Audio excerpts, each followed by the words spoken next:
Crockett recently. Jasmine Crockett. Jasmine. Remember when I said, is she a relation to the late great Davy Crockett? I don't think so. Jasmine Crockett. Let me tell you before you even ask. She's a very low IQ person. I mean, if we ever had to pass an aptitude test, that's the one should take one because she shouldn't even be in the crowd. So I have no idea what you're going to, but I don't think we should waste our time.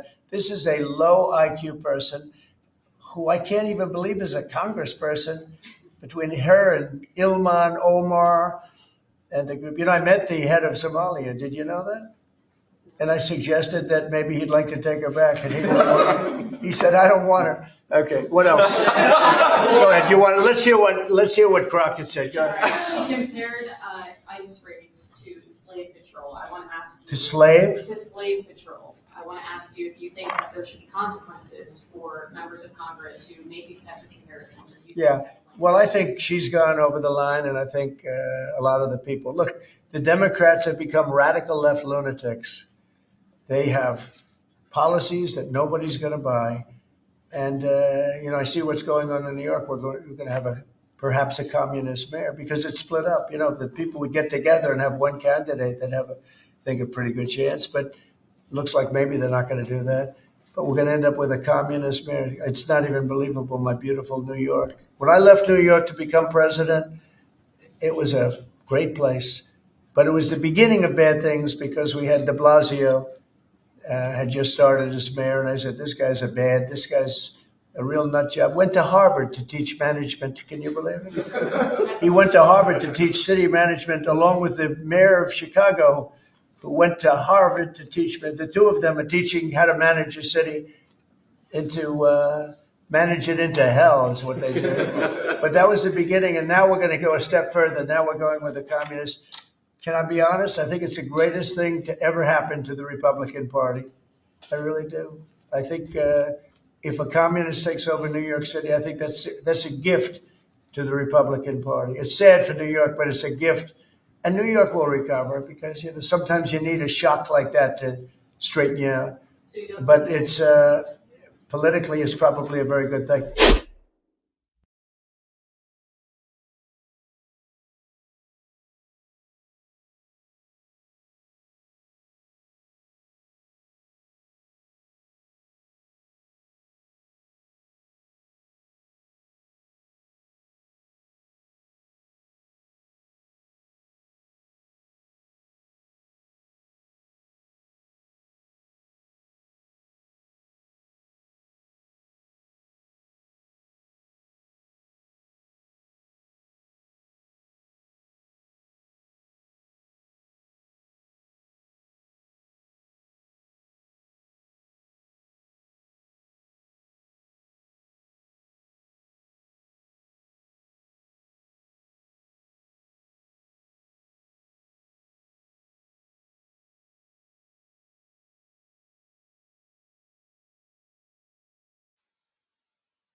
today, I'm thrilled to announce that one of the world's largest pharmaceutical manufacturers and one of the best anywhere in the world, Pfizer, has agreed to offer countless prescription medications at major discounts in the United States as a result of the most favored nation drug pricing order that we established earlier this year. As you know, the United States is paying sometimes 10 times more than other countries for drugs, and a lot of excuses were made for that, but it went on for many years, many years, decades, and it's not going on any longer. We're going to be paying the lowest price now. We're going to be paying whatever the lowest price is, favored nations. This will save American taxpayers and consumers hundreds of millions of dollars a year. I want to thank Pfizer CEO Albert Bourla, who is one of the most respected people in the industry and in business generally. I will say that, Albert, for joining us today, along with Secretary, as you know,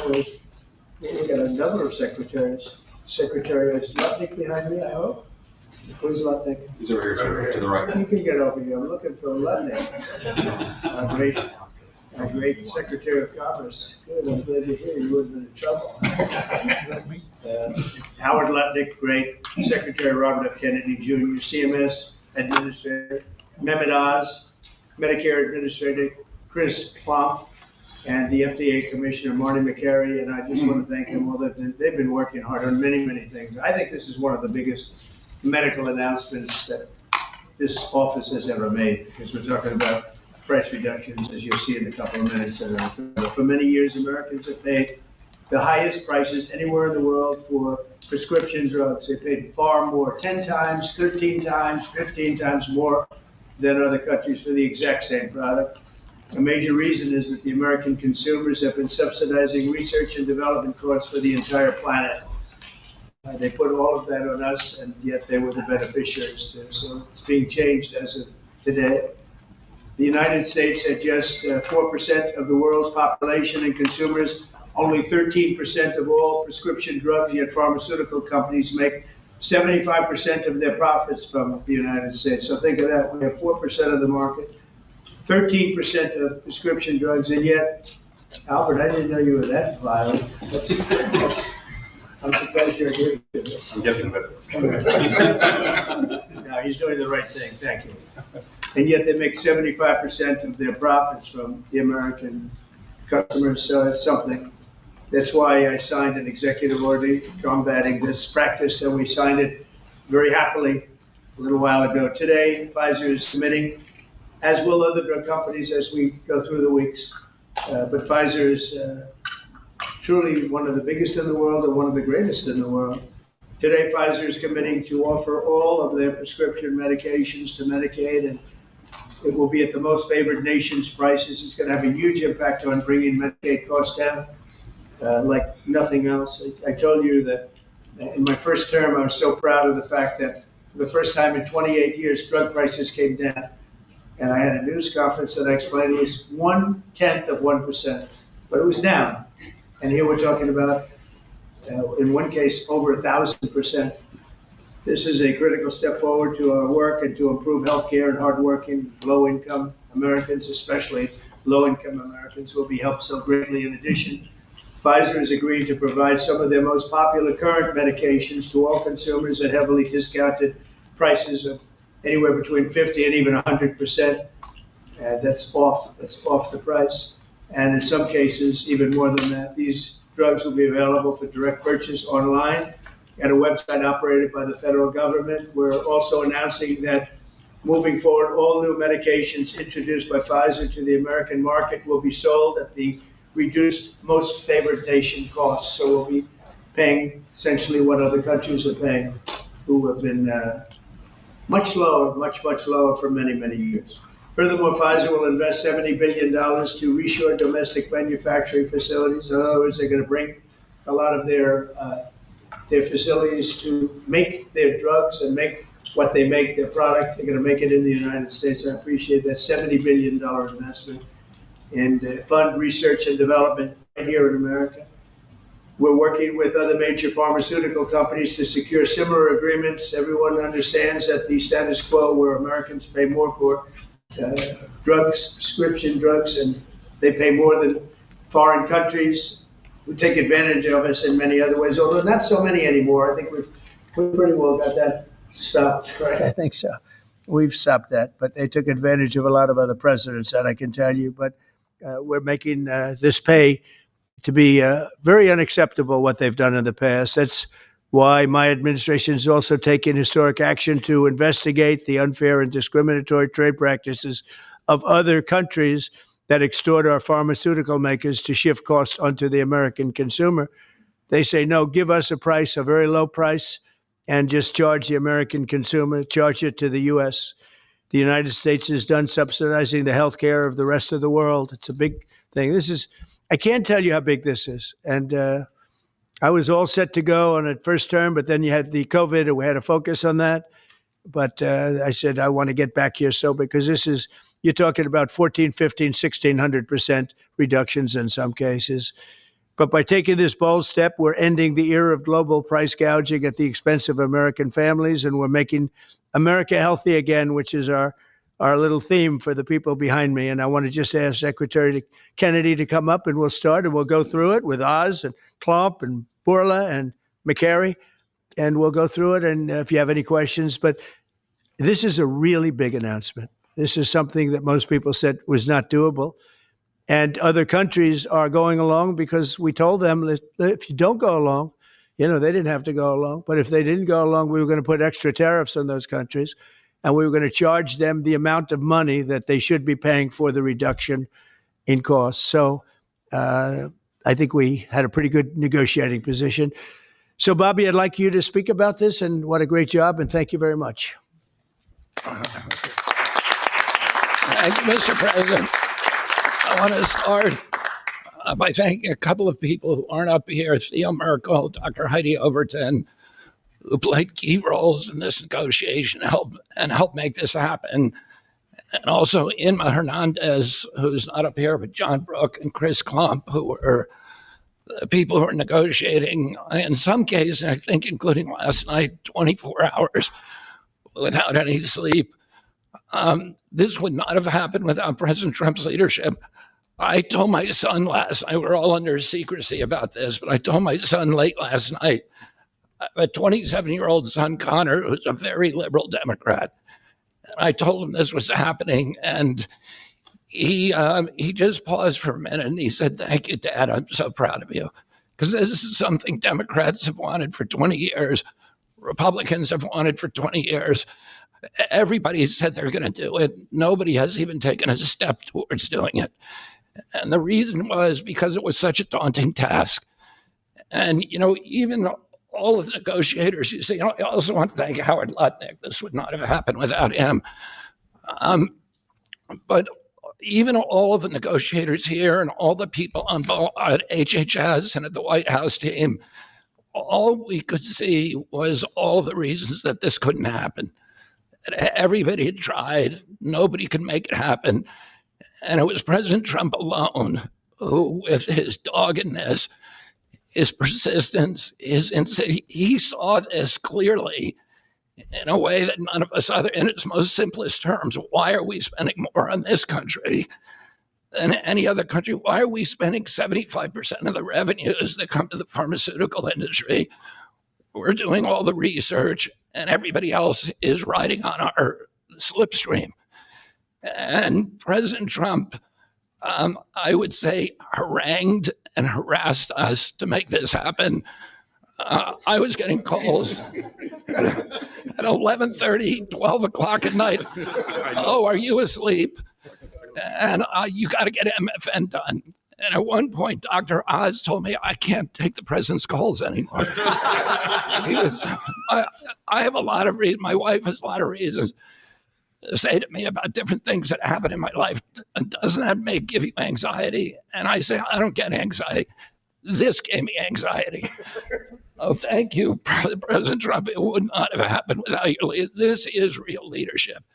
It's a president who has a vision and makes that vision happen. And I can't think of any other president of the United States who could have done this in our history. I'm very grateful to you. This is an extraordinary benefit. The American people, thank you for your vision, President Trump. your bold action, your unwavering commitment to health and well-being of the American people. Never has a president stood up so bravely for the American people with respect to health care. And by the way, I forgot to thank Albert Burla. Albert and I have had a long history of antipathy and antagonism toward each other. But I have to say his leadership in this took tremendous courage. And he really created a template for corporate responsibility, for putting public health ahead of his individual interests. So I'm very, very grateful to you for that, Albert. Under the leadership of President Trump, the U.S. government is now acting as a tough negotiator on behalf of the American people. Today is about fairness. It's about equality. It's about giving hope to those who are trying to stay healthy, who are managing illness, and who are fighting for their lives. We refuse to make the most vulnerable citizens continue to pay an unthinkable price for the world's pharmaceutical breakthroughs, which we pay for. This policy is a shield for the chronically ill who have carried the burden of high drug costs for far too long. It's a signal to every American family that we're finally putting their health and financial security first. And it sets a new standard, one that says we won't write blank checks to the drug industry any longer. No family should ever be forced to choose between filling a prescription and putting food on the table. Americans should not be gouged paying 300 or 400 or 1,000% more than people in other countries for the exact same drug, many times manufactured in the same factory in New Jersey and sold in Great Britain for 1/10 the price that it's being sold for here. This week, and I was with some friends up in Martha's Vineyard, and an old friend, one of my oldest friends, his wife and daughter have a chronic disease. And that chronic disease last year cost $150,000 to treat. And the mother had to choose whether she was going to take that money and spend it on her or her daughter. And she spent it on her daughter. So she had to make that choice. It's a choice that no mother should have to make. We did a roundtable recently on drug prices. One patient spent more than $180,000 on one drug. One cashed in all of her savings and worked 3 jobs to make ends meet. One almost quit her job and moved to Germany to get the drug cheaper. Some looked at getting the drug on unsafe secondary markets because they could not afford it through the legitimate markets. Today, we begin to right that ship. For the mother trying to help her child get better, for a grandmother at the pharmacy counter, and for millions of Americans who want to restore their health. Today is about another promise made by President Trump and another promise kept by President Trump to the American people. And it's only just the beginning. This is all thanks to your unwavering leadership, Mr. President. Thank you. Thank you very much. Thank you very much. There is a fine line between vision and hallucination. People have to follow you for it to be a vision. And President Trump, you made a lot of people following you on an idea that most people thought was not possible, even remotely. And when we have that shared vision, and I'll speak to some of the people who are involved in this process because it was incredible effort that gives me great pride to serve in this administration. And the fact that it did not leak is also an issue of pride for us because these were tough challenges. And Albert Bourla looks very calm up here and cat-like, but he is ferocious when you get him in a negotiating room. This is true for all the pharmaceutical companies that we are negotiating with. And Secretary Kennedy, my son Oliver, who I told about this deal as I was walking over here, is a Republican. And you know what he said? Thank you for making us proud. Because it's not just a Democratic problem, it's a Republican problem. This has not happened before. And it took a crusader like President Trump, with the support of Secretary Kennedy, Secretary Lutnick, I see the vice presidents here as well, just unwavering, dogged pursuit of change. And now I have to admit that I know the president has me on speed dial. And most of the time when he would call me, as Secretary Kennedy alluded to, it was about MFN. And he always had reasons why we needed to go faster, why people were being hurt today, because we're allowing the kinds of pricing that had been tolerated for so many decades in America. The time of the day didn't matter. The day of the week didn't matter. And that's how the president was functioning. This was such an important part of what he saw as his legacy, which is why it brings such pride to all of us up here and many others to deliver it. And the laser focus that the president had on this, which he shared with me the day that I was nominated, that he nominated me for this position, and has reminded me frequently since, made it a top priority for us as well at CMS. Now, to do this, you have to have tactics, not just vision, but tactics. And the first tactic the president shared was to introduce me to Albert Bourla. He took us to dinner with Secretary Kennedy, and he argued, and he's a great deal maker, as you know, that if you're going to make a deal of this scope, of this nature, you need trust. So the president lit the kindling. He got the embers going, but he needed us to nurture that beginning of a fire so they would blaze into what today we can announce as the grand deal, one of the greatest ever, certainly in the space of pharmaceuticals. I gained to respect Albert, and I'll tell you why in particular. It was because he recognized the dangerous problems facing so many Americans, that they had to choose between taking medications prescribed by their doctor that could be life-saving, or shopping at the grocery store, paying for their kids a fundamentally important need that would be squeezed out because they couldn't compromise on drugs, or often worse, they compromise on the drugs. 1/3 of all prescriptions are not filled in the pharmacy because of this. We talked through the winter. We talked through the spring. We talked through the summer, and we got nowhere. We stalled. The industry is powerful. They're important. They have smart people. There's no reason for them to give the numbers that the president is articulating today. And you see these numbers on the charts around us. These are massive wins for the American people. But the president in July demanded, after the executive order, that manufacturers make a firm commitment and to lower prices or else. And it sent shockwaves through the industry. It got the ball rolling again. Our talks with Albert heated up, but it wasn't until last week, if you want an inside story, it wasn't until last week that we made a major breakthrough. And our hardworking team embarked on a remarkable story that I think books will be written about, 24/7 nonstop with industry, with Albert, with his great team at Pfizer. And with this partnership, we began to deal with the fundamental challenges we have, which is protecting medical advances for the future while at the same time securing the prices Americans want today. We're going to continue to stimulate and strengthen innovation. That's what a great country does, and we are a great country with a great leader. We're going to protect the U.S. hegemony in R&D. We dominate the planet in discovering cures for illnesses. All those orphan ailments, all those remarkable advances, they come from research labs here with companies like Pfizer and other great ones in the pharmaceutical space. We're going to lead in the life sciences. We're going to lead in ideas, and we're going to make sure that we do all that while we're being fair to the American people, especially our most vulnerable. We're going to finally deliver on the fair drug prices that President Trump has been speaking about for 2 terms. We're going to celebrate this historic day, I predict, this historic day in the medical field for generations to come. The heroic negotiators that I do feel compelled to mention, and Secretary Kennedy kindly also mentioned their names. Some of them can't be in here because they're busy negotiating future deals. Inma Hernandez-Delso, John Brooks, who's a deputy administrator of mine, Theo Merkel, who is in the back and tall and hard to miss with DPC, and Corey Ensslin with the same group, did a spectacular job, and Don Dempsey at OMB. Just wonderful human beings, worked tirelessly to get this done. We were able to secure this first MFN deal, and the president touched on this, but we have much more to come. You'll be hearing breaking news from the president for the rest of the fall. And Mr. President, these brilliant minds are here because of you. Now, I don't want to just pay homage to this. I want to actually speak this a little bit. The passion to protect the American people brings top-tier Americans into the government. We've created a powerful administration with the president's leadership, an administration of winners, of people who get things done. They see the generational opportunity to fix the biggest problems our nation faces. And the person who led this negotiation, Chris Klump, embodies this seal.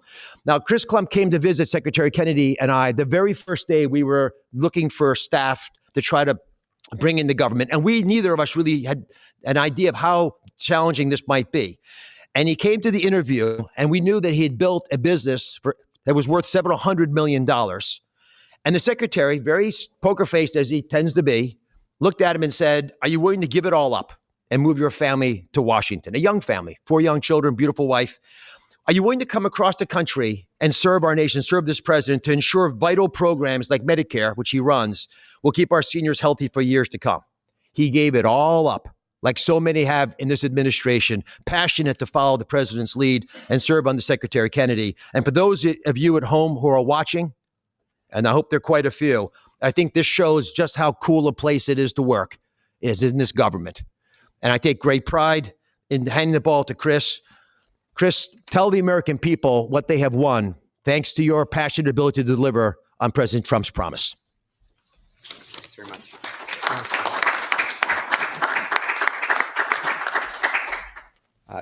Thank you, Mr. President. You have enabled something that as recently as last night, nearly everyone has said was impossible. And Secretary Kennedy and Administrator Oz, thank you for having trust in us as a negotiating team to drive this forward on behalf of the American people. It is an absolute honor and privilege. And Mr. Borla,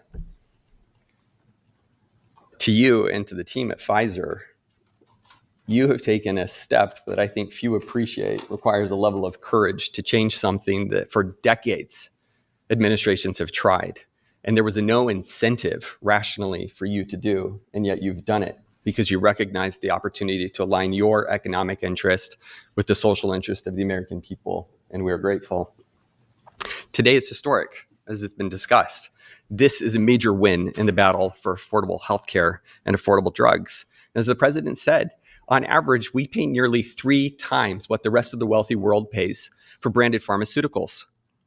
And yet we drive more than 50% of global R&D, 50% of revenues, nearly 70% of profits. It's unjust. It's morally unjust. And when this happens, we stifle innovation and we limit access for the most vulnerable people across the planet and in America who need these medications. And so the president directed us to make deals. That's what he does, and it's what we do. And all great deals, and this is a great deal, are rooted in principles. And this deal was rooted in the principle of fairness. Now, the president could have directed us to go to the poorest country on the planet and find the cheapest price for every single drug and bring that back to the United States and use the might of the government to insist that that's the price we pay. And that might have worked actually for just a little bit, but very quickly, it would have utterly destroyed innovation in pharmaceuticals. It would have destroyed American primacy in building life-saving medications. There are nearly 20,000 known diseases on the planet. We have treatments or cures for far fewer than 10% of them. So that would have been a bad strategy, and it would have limited access to those who need those medications the most. But he didn't call for that. He didn't call for 50% lower than the lowest price on the planet. What he called for was fairness. And that's a powerful principle because we all grow up wanting to be on the right side of fair. And it allowed us to do what has not been done before, which is to call on manufacturers and ask them to be fair, and allows us to go to countries and ask them to pay their fair share in the battle against global disease. And that is the unlock for this great deal. Now, it's my privilege to talk just for a few minutes about the details of the deal. First, let's start with the definition of MFN. What do we mean by that? This is not made up list prices that have often been quoted in prior administrations, stuffed with fees and rebates. We're talking about we start at net prices, after fees, after rebates, the prices people actually pay here, the prices people actually pay in other wealthy countries. We then index to a basket of countries, wealthy countries across the world. And we go drug by drug and we look for the lowest price. And that becomes the starting point for what an MFN price is in the United States. And then we've built this principles of fairness on 5 key pillars, as we've talked about. Number 1, as has been discussed, direct access for patients at TrumpRx, which is a site soon to be launched, available often at full MFN and always at lower prices than currently available. This is bypassing middlemen. It increases transparency. In many instances, prices are 80% lower than they are today. No more Canadian detours to purchase drugs more inexpensively at our neighbor. You do it from home. You do it a click. This is American ingenuity outsmarting the system. Number 2, the president was very clear to us and directed us to ensure that we secured the lowest prices for the most vulnerable Americans, those who are served by Medicaid. So we focused there first. So Pfizer will be putting virtually all of its portfolio of drugs at MFN prices available to Medicaid in the near future. This safeguards the program. This ensures that this program lives as a lifeline without undue burden on the taxpayer for those who need it most, for our vulnerable Americans whom we are charged morally to care for. The third principle is about future-proofing fairness. This is the idea that Pfizer has committed, as are other manufacturers, that they will not launch a new drug for commercial, Medicare, Medicaid, or cash pay markets at a price that is higher than the other wealthy world. Now, they are free to price their drugs wherever they want. These are not price caps. These are not price controls. They can price however they'd like. We're simply asking them, and they are committing not to undercut us in other countries. This is an essential principle. This allows us to retrain other countries to appropriately value innovation for their citizens, to appropriately understand what fair share means to contribute global R&D. This allows us not to compromise access for those who need it most. And this is a powerful commitment. The fourth principle is around shared savings. As our commerce colleagues and as our US trade representative colleagues succeed in encouraging other countries to pay more for existing medications, a portion of that will go to fund additional R&D. And a portion of that will repatriate back to the United States to offset prices, lower prices further for Americans on those existing drugs. And the fifth principle, as discussed, with hats off to Secretary Lutnick and Ambassador Jameson Greer from US Trade, is about Pfizer committing to onshore 100% of the value of all imports that it currently imports to the United States, thus ensuring that we seal our great American resurgence. If you're watching this right now, and you have been looking for evidence that this is a president who knows and cares about you, who is fighting for you, who is fighting for every American, this is Exhibit A. This is not an empty promise. It's not platitudes. It's not lacking a plan. These are hard contracts with teeth, lowering prices now that we will all feel. These are the most significant, historical, substantive, mathematically quantified price reductions in the history of our country and modern-day pharmaceuticals. I cannot thank you enough for your leadership in enabling this to happen. It is an absolute pleasure. The president has showed us that the impossible can be achieved, and that is what's happened today. God bless America. With that in mind, it is my absolute pleasure to introduce Albert Bourla, CEO of Pfizer.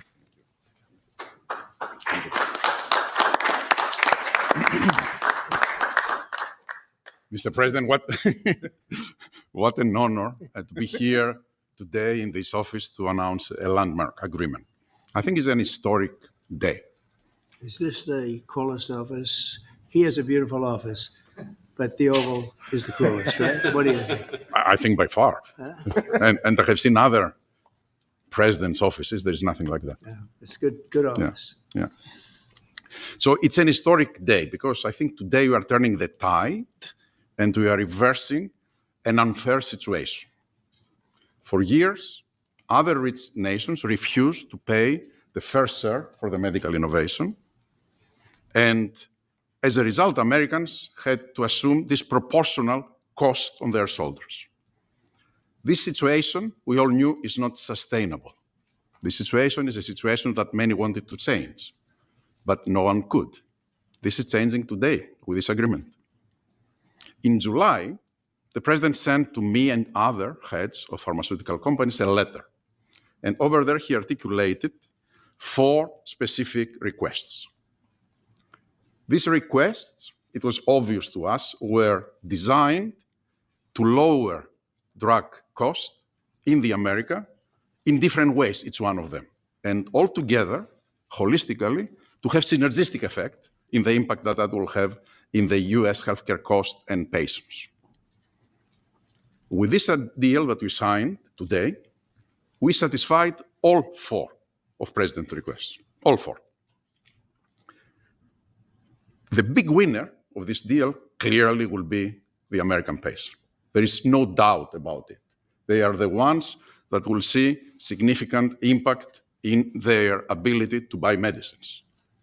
But I would argue that it is not the only winner. I think who else is a winner here? It is American innovation and American economy. In our industry, we had 2 major overhangs that have substantially reduced our valuations and create concerns for us in our ability to invest. We are addressing both of them right now, and I will speak about them. The first one was the uncertainty of tariffs. Because President is absolutely right. Tariffs is the most powerful tool to motivate behaviors, Mr. President, and clearly motivated ours, right? So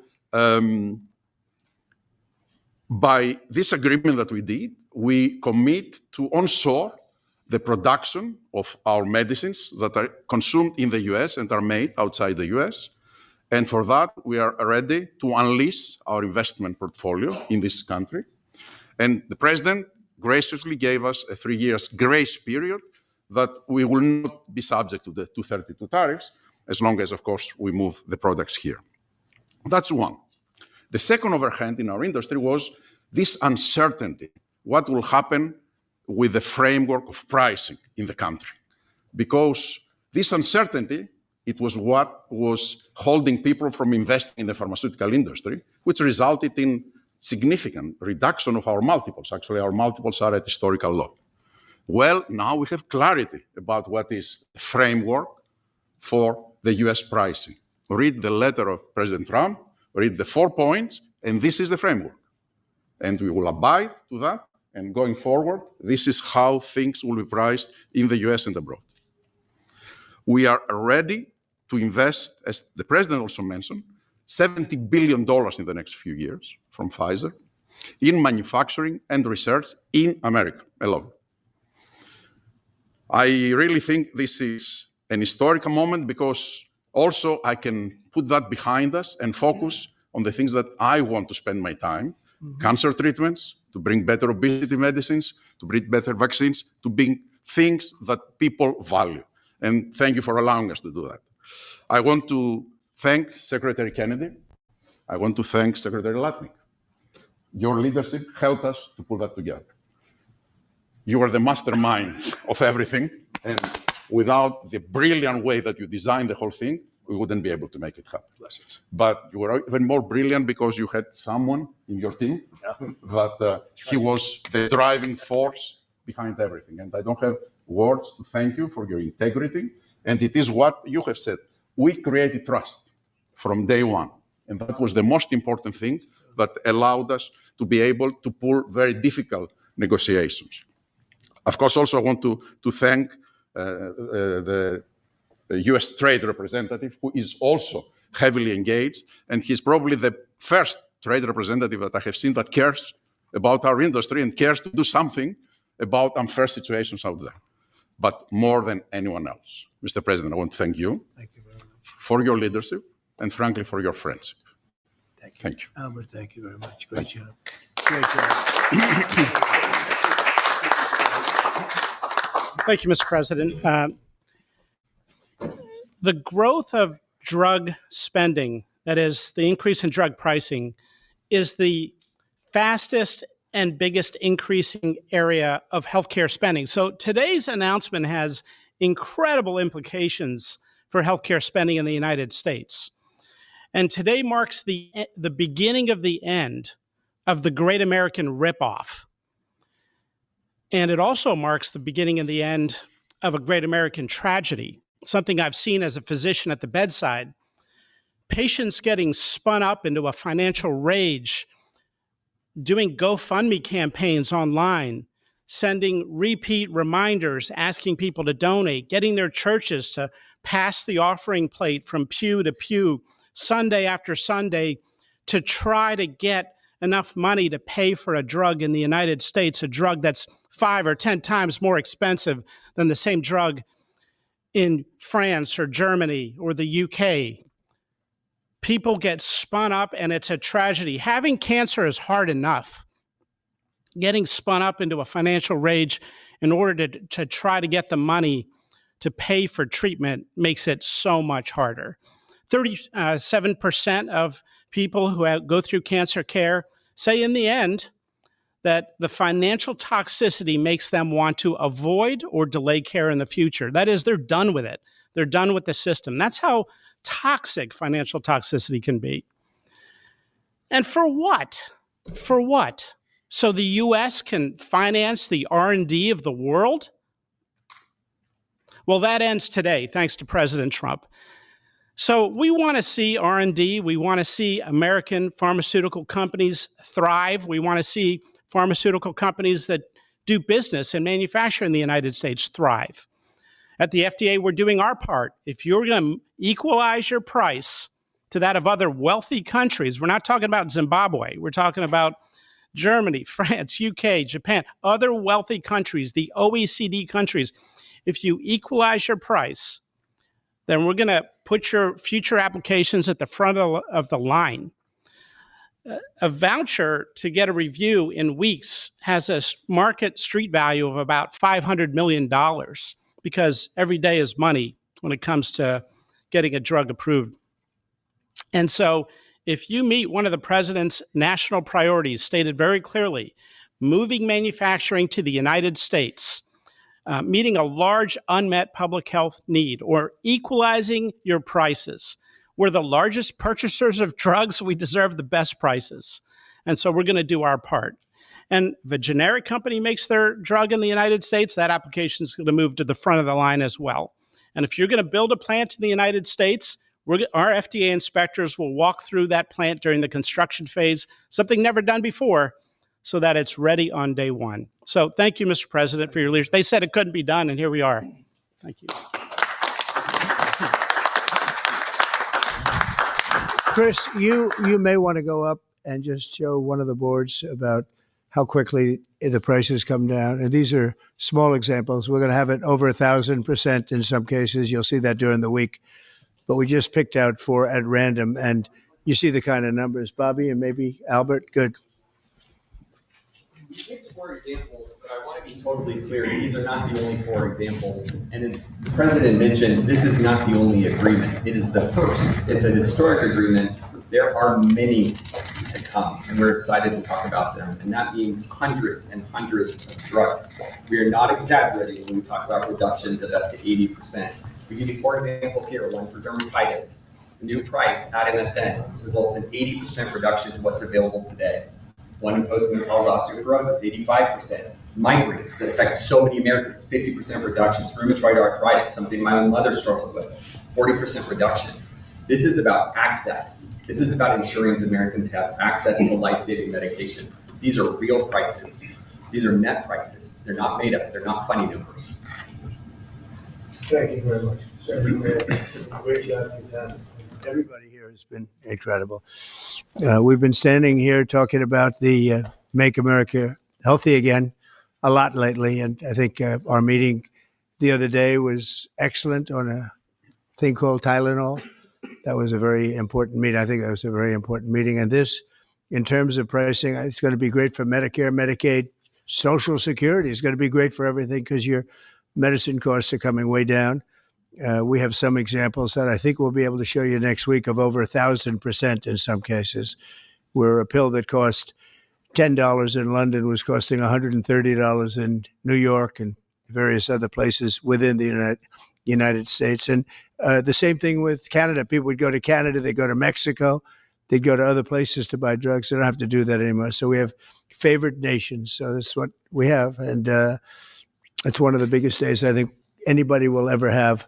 We're talking about massive numbers, and the numbers are going to get even better with a little time. And I will say, Albert, I think that the drug companies are going to be the same. You're going to, the world, we're really competing against the world, so they have more people.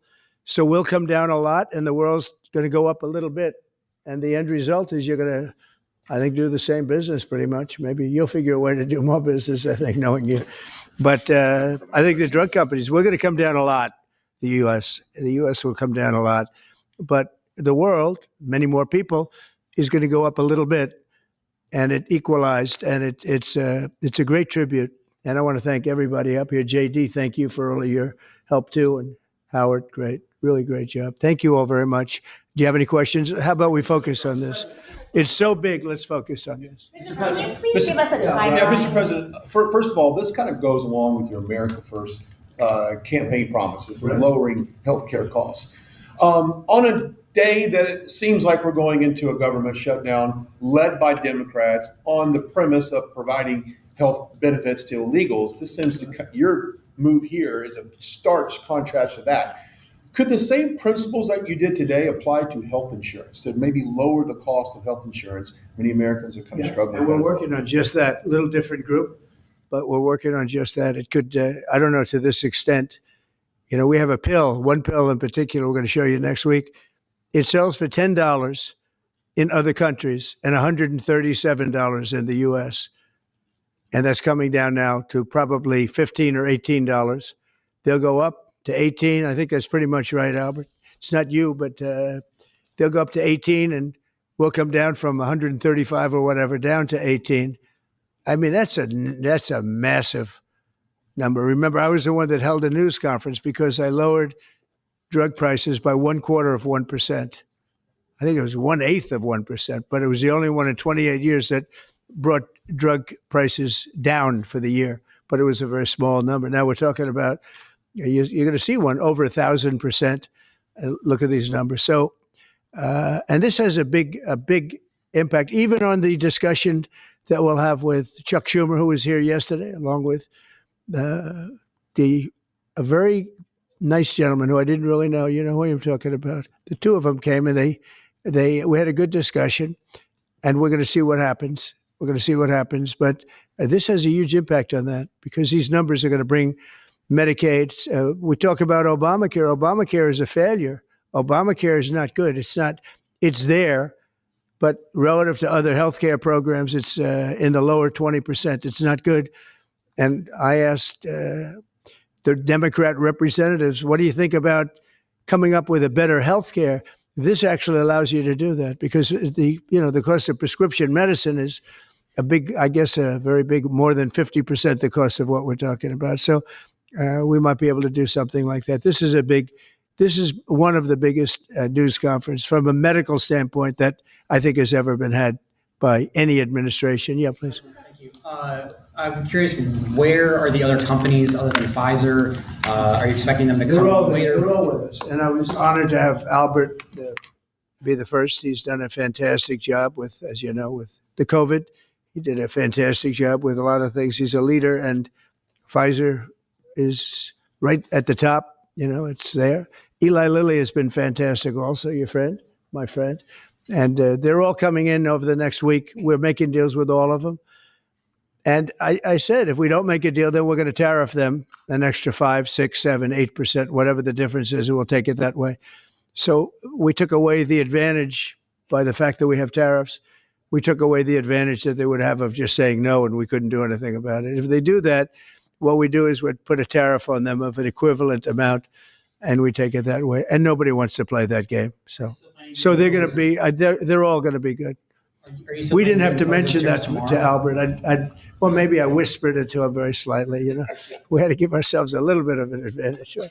But the tariffs played a big role because they know that's what's going to happen. President Trump. You mentioned the exemption of the 232s, but can you share a timeline for when we can expect the results of that 232 investigation? Let Howard answer that question, please. Sure. So while we're negotiating with these companies, we're going to let them play out and finish these negotiations because they are the most important thing to the American people. So we are standing by, helping and working with them. But the driver of the 232 outcomes is our HHS team because, I mean, look what they've accomplished today. So we are on their side helping them, but that is the model that's going to drive. And you have to understand, Albert's spending $70 billion that he wouldn't be spending because of the tariffs, let's say, and other reasons. I think he liked the winner of November 5th, in all fairness, but because of the tariffs. And that wouldn't happen. He's not going to pay any tariffs because when he moves here, there are no tariffs. So he won't be paying tariffs. That's the beauty of it. If you move here, there are no tariffs. And we have over $17 trillion, Albert. Do you believe these numbers? So Biden had less than $1 trillion for 4 years. We have over 17 trillion for essentially 8 months. Pretty amazing. When will prices come down, Mr. President? When can Immediately. They're going to start coming down. Drug prices? Well, they'll be starting immediately. Yeah. President, can you speak to what impact you think this reduction in drug prices will have on midterms coming up? I think it's going to have a huge. I said, if we can pull this off before midterms, I've wanted to do it from the beginning, from my first day in first term. And we were doing so well. We had the greatest economy we've ever had. Everything was good. And then we're ready to do this, which is complex and big. It's a big change. But what happened is COVID came. We focused on COVID. We focused on COVID very hard with Albert, with the other companies, with everybody. Regeneron was a great thing. You know, we did a lot of therapeutics that were fantastic. And so we focused on that. And I said, if I pull this off again, the first thing I'm going to do, and we've been working on this for 8 months. This is a very big deal. This is a big shock to the system. But it's not as much as I said. They're going to go up. The world is going to go up a little bit. We're going to come down a lot. But now it's fair. We're going to be paying the same thing. Yeah, please. Trump, in your first term, when you cut the price of insulin, Biden later came in and tried to steal credit for that. Do you worry that the Democrats are going to try to steal credit for these historic cuts? I really appreciate your question, because I did. I cut the price of insulin down to $35. And the problem is with many of these things, and in this case, it's going to be pretty quick, but oftentimes you'll do something medically because of the process, and it won't be seen for 2 or 3 years. That happened also with I could say 4 different things, but just if you talk about insulin, so it was 200, 300, 500, and you couldn't get it, and I got it down to 35. And I said, I hope I win the next election, because otherwise whoever wins is going to take credit for it. Well, what happened is we did win the election. We did great. But unfortunately, it didn't work out that way from a practical standpoint. And Biden, when I saw him get up and take credit for the $35 and even less insulin, that was 1,000% lower than what it was just previous. Boy, I tell you, I didn't like it. So I did the best I could to let him know we did it, because we want to be given credit. But we are the ones that got insulin down to that number. And you're right, they tried to take credit for it. They had nothing to do. In fact, they didn't even know what happened. All of a sudden, the insulin price kicked in at $35. And they asked Biden about it. He had no idea what the hell they were talking about. But after they explained, and they didn't really explain to him because he was not capable really of understanding it. But when they went out and talked about it, they acted like it was a great feat by Biden. It had nothing to do with him. And it continues, and we'll get it down even further. But insulin was, people weren't taking it, I would imagine. They couldn't take it. God bless you, Bobby. I hope I didn't catch COVID just there. Don't you have Paxlovid? What is it? He's got Paxlovid. Give me a Paxlovid immediately. Nancy Pelosi is ignoring what you're doing for the American people. She's going after your administration for cutting taxpayer-funded healthcare for illegal aliens. Last night, Nancy Pelosi, she went on NBC last night, dropped a bunch of F-bombs, told Republicans to go F themselves. Has she lost her mind? We have done an unbelievable job medically. Just this, if you did nothing else, we've done a lot like the insulin. But just this, nobody can ever catch this. This is the biggest price reduction times, maybe 10 times, 15 times than has ever been given before. And this is going to have a huge impact. As I said, Obamacare is not a good thing. It's been bad. And I'd like to make it better. I told them, I spoke to a lot of people, a lot of Democrats recently. I said, why don't we change it? We can make Obamacare much better. We could come up with a new system that would be much better, less expensive for the people and better.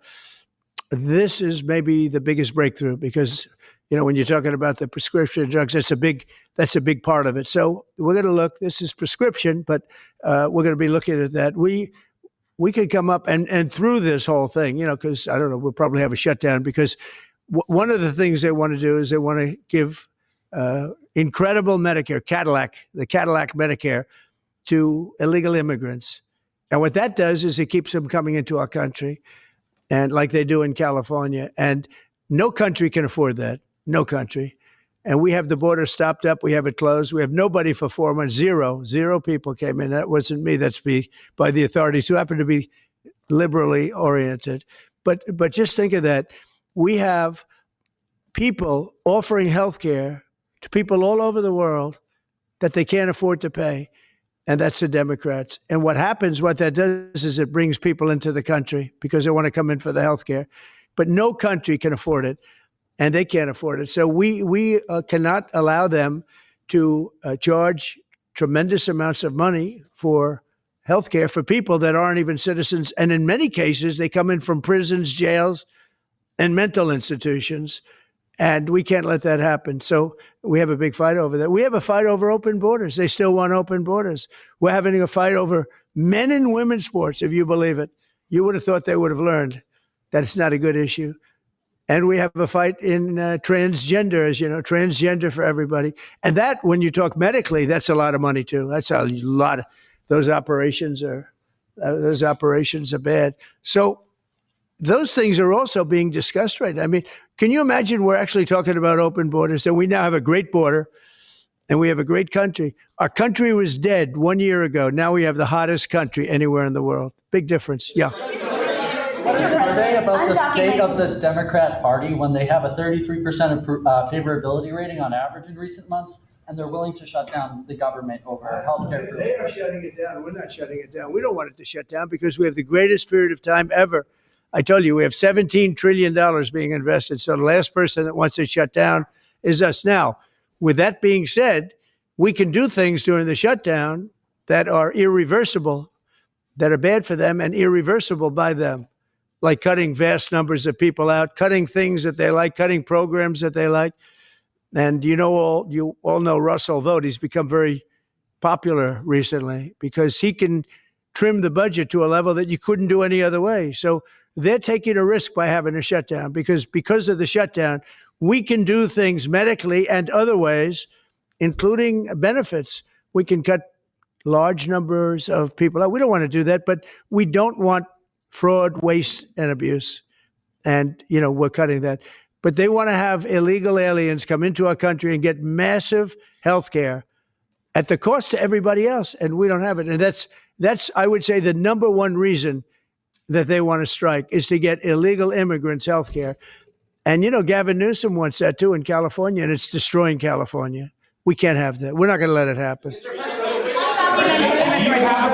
Do you have a plan for dealing with drug companies that are responding to MFN only by raising prices overseas as opposed to lowering prices in the U.S.? No, they're responding. I understand that question very well, but they're responding by lowering prices. They're helped by lowering prices. There's a price at which they can't sell, and they're helped by lowering prices. In the case of Albert and in the case of Eli Lilly, the fact is our prices are coming down massively. You see, that's just a few of the basics, but they're coming down much more than that with many drugs, and over 1,000%. Think of that, over 1,000% reduction. And we'll show you that next week because we have some of them on the board next week where you have over 1,000% price reduction. Now, what's going to happen is you're going to have the market will kick in. This way, the market kicks in. The other way, it was just basically it was just a form of control. You were stifling the market. Yeah. Following up on Brian, At this point, is a shutdown inevitable? And how would you describe the negotiations with Democrats yesterday? Are more meetings scheduled? So nothing is inevitable, but I would say it's probably likely because they want to give health care to illegal immigrants, which will destroy health care for everybody else in our country. And I didn't see them bend even a little bit when I said we can't do that. Okay? Can I ask a question of Dr. Oz, Administrator Oz?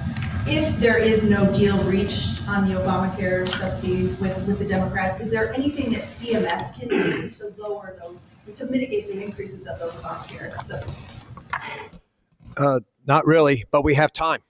We have time till the end of the year to make the changes I know the president is evaluating, but we should have a clean continuing resolution, get past this budget process as it has happened so many times, and allow the president and leadership some freedom to be able to put some good ideas in front of the legislative bodies. Mr. President, undocumented immigrants. We actually do have time for that. They're not eligible for the health care subsidies that Democrats are demanding. So can you clarify, what are you talking about when you say Democrats want to protect their health care? So when an illegal person comes in, a person who came into our country illegally, therefore breaking the law, and look, we all have big hearts. I have a bigger heart than you do. They're all breaking the law, and they're coming into our country. And we just, as a country, cannot afford to take care of millions of people who have broken the law coming in. We want them to come into our country, but we want them to come in legally. Now we have a strong border, very strong border, thanks to Christie and Tom Homan and the whole group.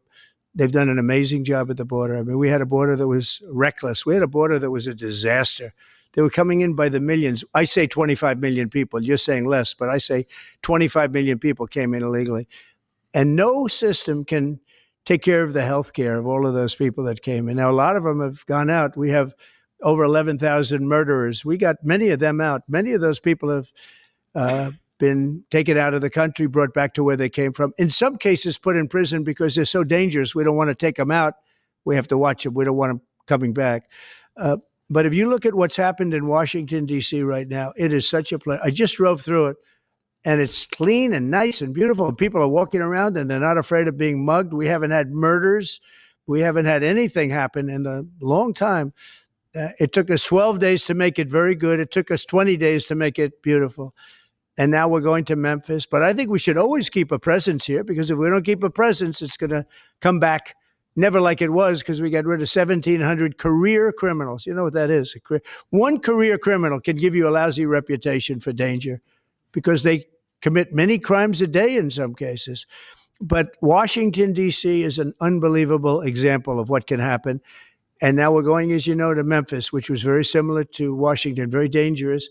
And we're there, and we're working along very well with the governor, the mayor. A lot of these Democrat mayors, you know what they don't want? They don't want to have us do well, because if we do well, it makes them look bad, and they shouldn't feel that way. If I were a Democrat and I was a governor or mayor, I'd be calling Trump. I'd say, get your troops over here, just help, because the mayor of Washington is getting a lot of credit for what we did, a lot of credit. But the beauty is, isn't it nice? Seriously, you walk down the street, you're not going to be mugged. You're not going to be hit.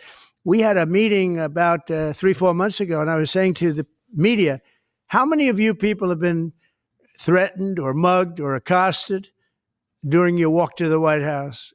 And they said, we don't walk to the White House anymore. But the answer was, remember, Brian, almost everybody's, look at this guy. They even attacked this big, strong guy, right? Didn't you get attacked? Did you? But yeah, just take a look at the other guy, right? What happened to the other guy? I don't know. Those other guys are pretty tough. They're tough with a gun in their hand, right? And yeah, you were hit pretty hard. But almost everybody was. And now, nobody. Anybody been accosted in the last 3 weeks? If I would have said that 6 months ago, half the hands would have been raised out. No, we have a very safe city now. The country's going to be safe. We're doing one at a time. We'll be going to Chicago. I told you this, our Union Pacific, head of the railroad. He knows this country very well. Started off as a very low-rung employee of the Union Pacific. He's now chairman. He came to me and he said, sir, save Chicago. It's a great city. It's going down fast. They had 11 people killed over the last couple of weeks. 11 people killed. 48 shot. That's not a city. It's a war zone. There's no city in the world like that. And then we have to listen to this Pritzker get up. I know him well. They threw him out of his business, and the family threw him out of the business because he's a loser. But we have to listen to Pritzker get up. He should call me and say, get the troops in. You ever hear that? 11 people over a week and a half killed. And I think it's 48, when you add it up, 48 people shot. And then I have to listen to a governor say how nice it is. It's a wonderful experience. Now, what is a wonderful experience is D.C. People are eating in the restaurants. They just opened 2 new restaurants, which hasn't worked in years. And we had it pretty good 4 years ago. We were just getting ready to do this, but we did it right. And, we have a big victory in the Supreme Court. It's called merit. And so that includes the military. Our soldiers, did you see what they look like? These guys, they look like serious soldiers. They weren't playing games, and they went in there and they did a fantastic job. And Washington, D.C. is now a beautiful, safe city. The restaurants are thriving. The people are walking down the street holding their husband or their boyfriend's hand, and they're not worried about being raped or mugged or shot at. And it's been an amazing thing. And we'll do that in every city. We'll do them sort of one at a time. We'll do a couple at a time. And we have a tremendous force because, as you know, in recruitment numbers, when we put out 2 years ago, when Biden would put out recruitment, nobody would join. Nobody wanted to be in the military. Nobody wanted to be police. It was just announced this morning. You probably saw my speech over with the military, with the generals, admirals, record numbers of people signing up for the Navy, the Army, Air Force, Marines, Coast Guard, Space Force. I love Space Force. That was my baby. But we have record numbers of people signing up, and that includes police department, fire department. So, it's been an amazing thing. Well, we're going to have another meeting next week on this. We have another great company coming in, similar kind of numbers. But we're going to show you some 1,000% drops in prices. There has never been anything like this in the history of medicine, and it's an honor. And Albert, I want to thank you, and I want to thank everybody behind me, because you are a great team. We have a great team. Everybody says you have a great cabinet. It's a great team. So thank you, Bobby. Thank you very much. Thank you, everybody. next week, sir. Let's go. We have an update on IVF.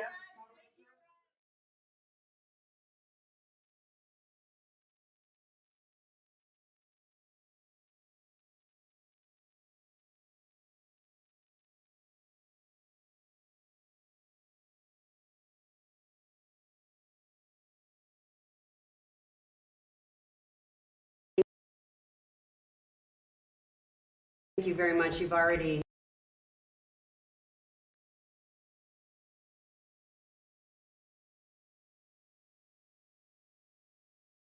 Great to have you again. We've seen you a couple of times today, but I'm thrilled to sign a very historic executive order to massively accelerate pediatric cancer research and harness the extraordinary potential of artificial intelligence to fight this terrible disease. We're going to hook up the artificial intelligence with all of the other things that we have at hand, and we're going to come for answers. And these young children who are just really, some are absolutely better and others are getting better. You're all going to be better very soon. So they won't even need it, I don't believe. I want to thank Secretary of Health and Human Services, Robert F. Kennedy Jr., who we see a lot of lately. You've been really active. It's been very active. Secretary of Education, Linda McMahon, who's so fantastic. And I guess we reached a deal with Harvard today, so we'll see how that, all you have to do is paper it, right, Linda? Just Yes, sir. Paper it out. It'll be great, though. It's going to have to do with something that's very important to everybody. CMS Administrator Mehmet Oz, FDA Commissioner Marty McCary, Director of the National Institute of Health, Jay Bhattacharya. Is that good, Jay? That's pretty good. Right? I'm getting better. That's perfect. I'm getting better. Science and Technology Advisor, Michael Kratsios. AI and Crypto Czar, David Sachs. You're doing great, David. As well as a friend of mine, Stephanie McMahon, and her incredible husband, Triple H. You all know Triple H. I'm not going to fight that guy. He's one of the greatest. I also want to thank all of the brave young people who are with us today. And they've gone through a lot, but it's really coming out very good. And I just gave them a beautiful coin. And we're going to save that coin, right? Beautiful coin. In 2019, I was proud to launch the Childhood Cancer Data Initiative. And I think Stephanie was a big factor, right, Linda? She was a big factor as to what we're doing right now. Absolutely. Which invested $50 million a year into pediatric cancer research. And today, in line with recommendations made by Secretary Kennedy and the MAHA Commission, we're doubling that investment, adding another $50 million to Childhood Cancer Data Initiative. We're doing that immediately. And we have a lot of money coming in with the tariffs. We've never had money like this coming in. We're a rich country again. We were a dead country 1 year ago, and now we're the richest country. We're hot. We're a hot country. So it's an honor to do that. In honor of all of you, we're doing that, okay? With this order, I'm also directing the federal government to fully utilize artificial intelligence to supercharge pediatric cancer research. It's pretty amazing what's happening. For years, we've been amassing data about childhood cancer, but until now, we've been unable to fully exploit this trove of information and apply it to practical medicine. Using cutting-edge AI, we will empower scientists and researchers to discover new treatments, cures, and prevention strategies. AI can also make groundbreaking trials and therapies, and it's just going to be so accessible to everybody, families all across the country. So it's going to be amazing. What's happening is amazing. And we have more AI. We're leading in AI. We're leading China by a lot. We're leading everybody by a lot. They're creating their own energy. We let them build their own energy plant because we don't have the energy. Nobody does to feed them. The amount of energy just the AI needs coming into this country is double what we have right now. So we're letting them go out and create their own energy plants and their own electricity. And they're doing it. We're giving them permits to build electric plants. They're becoming sort of a utility. Maybe they'll do better with being a utility. Who knows? They'll do better with being a utility than they will being AI. What do you think of the chances that they? I hope I'm wrong about that, or they made a bad bet, right? So anyway, but I want to just say that we're going to defeat childhood cancer once and for all. And I'd like to ask Stephanie to say a few words. She's a very special person and very, very much involved in this. Thank you very much, Steph. Who's right here? My mother's making me step That's forward. right. Your mother, she'll do that. My mother. Well, Mr. President, thank you very much. You've already acknowledged this incredible team here, and all of these people standing behind me were inspired by the story of a little boy named Connor Mahalik. He was a little boy who didn't want to hug me because he gave choke-out hugs. He booed his favorite nurse when she came to give his chemo, and he always worried about his dad because his dad was Connor's best friend. Connor was a WWE fan who I met after one of our big events, the Royal Rumble. You could tell he was sick. He had a big scar that was running up the back of his neck and a lump on his head, but you would never know it from his personality. He told me about the t-shirt that he was wearing that was dragging on the ground because WWE superstar Sheamus, who's 6'5", had given it to him. Underneath that was his Daniel Bryan t-shirt, and underneath that was his Skylanders t-shirt because that was his favorite toy. And as I stood up from my aforementioned chokeout hug, Connor's dad told me that he didn't have long to live. And I didn't want to believe that. I kissed him goodbye on his soft little cheek. And when he looked back at me, I made an unspoken promise to fight for him and kids just like him. Kids shouldn't even know what cancer is, let alone have to face it. And this incredible team believes that too. This executive order makes kids with cancer the first focus of AI innovation across healthcare in America. If there is one thing in the world that could bring us together, please let it be our children.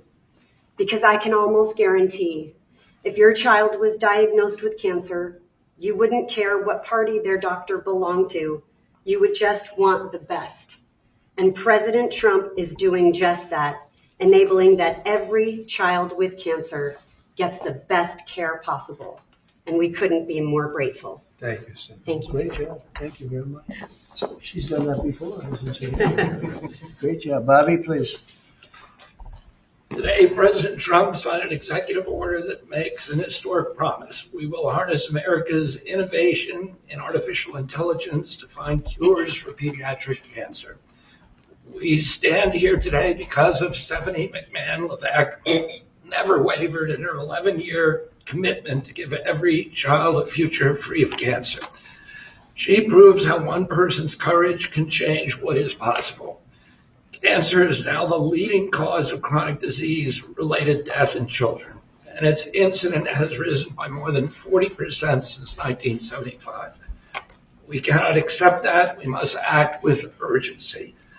The MAHA strategy report released earlier this month directs HHS to focus on research that harnesses AI to uncover causes, identify risks early, and take action in childhood and young adulthood to prevent cancer. Now, this executive order directs the MAHA Commission, working with our nation's top science and technology leaders, to deploy AI to transform cancer care and research. We will accelerate progress in the Childhood Cancer Data Initiative that President Trump launched in 2019, and that means building stronger data systems, using AI to decode complex biology, designing better clinical trials that deliver faster, more effective treatment for kids. The order doubles federal investment in the Child Cancer Data Initiative with an additional $50 million just this year. NIH will expand research while the private sector and universities will bring their best tools to the table. Together, we will ensure that every innovation, every breakthrough goes to work for our children. The order guarantees that AI will be integrated into HHS interoperability networks. We will make electronic health records and claims data work for patients and researchers. We're already doing that, and always with parents in control of their child's health information. No family should have to fight cancer with outdated tools or without access to the very best science. For too long, families have fought childhood cancer while our systems lag behind. President Trump, thank you for your leadership in changing all that. This executive order is about action, unlocking cures, empowering families, and giving every child the chance to grow up healthy and strong. With American innovation and leadership, we can make our children healthy again. Bobby, do they know why there's quite an increase that's taken place over the last number of years? Do they know why that? Do they have any idea why that's We are happening? doing that research, and Jay Bhattacharya can talk about that. We're doing that research now for the first time. We're focusing on that, in particular colon cancers and these cancers that never affected children before. And suddenly are epidemic in our children, and we're going to find the causes. They're environmental causes. We're going to identify them and work to eliminate them. Good, thanks, Bobby. Jay, go ahead, please. Hello, thank you, everyone. Thank you, President Trump, for signing this historic executive order directing your administration to use advanced artificial intelligence technologies to cure childhood cancer. By signing this executive order, the administration is advancing the NIH Childhood Cancer Data Initiative's coordinated pediatric, adolescent, and young adult rare cancer, first launched under President Trump's direction in 2019. When I was a young medical student in the 1990s, I had the privilege of spending a month in a pediatric cancer ward treating children with cancer. And I have to say it was the most difficult month of my life. I left for home every day in tears. Watching little children cope with a deadly disease is hard. They should be playing with their friends, going to school, living their best lives. But instead, they bravely face cancer. These are the bravest kids I've ever met. I have tremendous admiration for the scientists who devote their lives to finding cures for kids with cancer, for the doctors and nurses who take care of them, and for their parents who suffer alongside them, care for them, and love them. This year, nearly 9,500 children will be diagnosed with cancer in the U.S. In the mid-1970s, the 5-year survival for cancer was 58%. Today, the cancer survival rate for children with cancer is 85%. This is because of the tremendous investments we've made in treating childhood cancer, in researching it, and it's worth celebrating this achievement. But I say that 85% is still too low. We need to be at 100. Whilst we still have a long way to go. The treatments these little kids undergo involve therapies like chemo or radiation that put them through hell. Even with 85% will be cured, the therapies themselves can cause health problems as kids age into adulthood. 60% of cancer survivors experience severe life-threatening complications in adulthood because of these treatments. And so we need better treatments so that we can raise the survival rate and reduce the side effects. This initiative builds on the CCDI's mission to gather data from every child, adolescent, and young adult diagnosed with cancer, no matter where they receive care. It aims to develop a platform and tools to bring together clinical care, research tools like molecular characterization and genetic information, tools that will improve preventive measures, treatment, quality of life, survival for childhood cancer. By uniting families, clinicians, and researchers, by harnessing the power of AI, CCDI will accelerate diagnosis, inform treatment, and develop the next generation of life-saving therapies. This is not about collecting data alone. It's about giving families hope. Today, we commit to taking this work to the next level. With this executive order that President Trump is signing, we're building a future where every child's data contributes to faster diagnosis. Artificial intelligence helps us uncover faster, more precise treatments, improve quality of life, and better survival. And finally, let me extend my sincere congratulations and gratitude to President Trump for his leadership and vision in giving us this opportunity to make America healthy again, to rigorously push the boundaries of science and bring hope to millions of families. Thank you. Thank you very much, Jay. It's very nice. Appreciate it. Director Gracias, please. Thank you, Mr. President, and thank you, Secretary Kennedy, for your leadership on this issue. I am thrilled that our MAHA strategy prioritizes utilizing AI in the fight against cancer, and that this executive order is putting a priority to this action. Thank you for your commitment, Mr. President, to the United States for maintaining its global leadership in artificial intelligence across models, data sets, applications, and to issue an AI action plan to do just that. Your foresight in the first term, leading to establish the CCDI to gather, harness, and share data on childhood cancers has positioned us today to leverage AI in a way we could never imagine before. With America's pioneering models, American researchers now have the best tools in the world to turn the CCDI data into the building blocks of life-changing breakthroughs. So I and my team at OSTP are thrilled to partner with our teams at HHS and NIH and with David to empower the development of gold standard applications for the pediatric cancer research and to play our very small part in trying to protect the health and happiness of America's children. Thank you very Thank you, much. Mr. President. David, please. Thank you, sir. Well, first of all, I just want to thank Stephanie McMahon and all of us for helping to bring us all together here. For years they played villains on TV, but they're actually very nice people in real life. But it's because of your passion that we're all here today. So thank you for that. And thank you, Mr. President, for your leadership on this. First of all, you did have the foresight to create this childhood cancer database way back in 2019. And that's what's going to power the AI. It's going to give us the data to find all the patterns in. The other thing you've done is you've made it your policy of this administration to support innovation, to support infrastructure, to support energy. And because of that, we have an AI boom going on right now. 3.8% growth rate in the last quarter in GDP. And a big part of that is because of the AI boom that you've unleashed. So thank you, sir, for doing that. And I think that we can see today that this AI boom is not just going to be about dollars and cents, but about saving lives as well. We're going to get some miraculous cures out of this. So thank you to everyone who's here today. Thank you very much. Good job. We just had a meeting, and Oz was at the meeting, and really was a dominant factor along with Bobby. And maybe you could just say a couple of words about our past meeting where we're going to be lowering drug prices by 50, 100, 200, even 500%, even 1,000. We have 1,000% also. We have one coming up next week, a big one, 1,000% reduction in price. Do you want to give just a couple of words on that, Oz? It's a historic day. For the first time, we've had the magnitude of give from the pharmaceutical industry.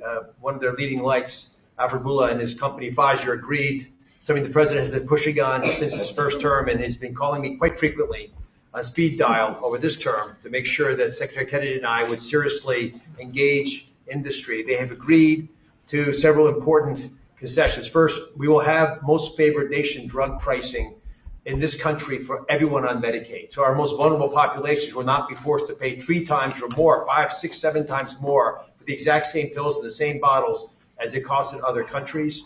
That'll make it a lot easier for governors to manage their budgets and shows, again, a distinct passion that the president has for helping people who are most vulnerable. We've also gotten all new drugs to be released in this country to be priced at most favored nation, which means by the end of the president's term, 95% of all pharmaceutical drugs in America will be at most favored nation pricing. Again, no more discrepancies between what folks in other countries can buy their drugs for and what's being purchased in this country. Pfizer also agreed, as will companies next week when they come to visit this same White House, to onshore drugs, to bring their production back into America so American workers will benefit as well. But at the same time, this is critical.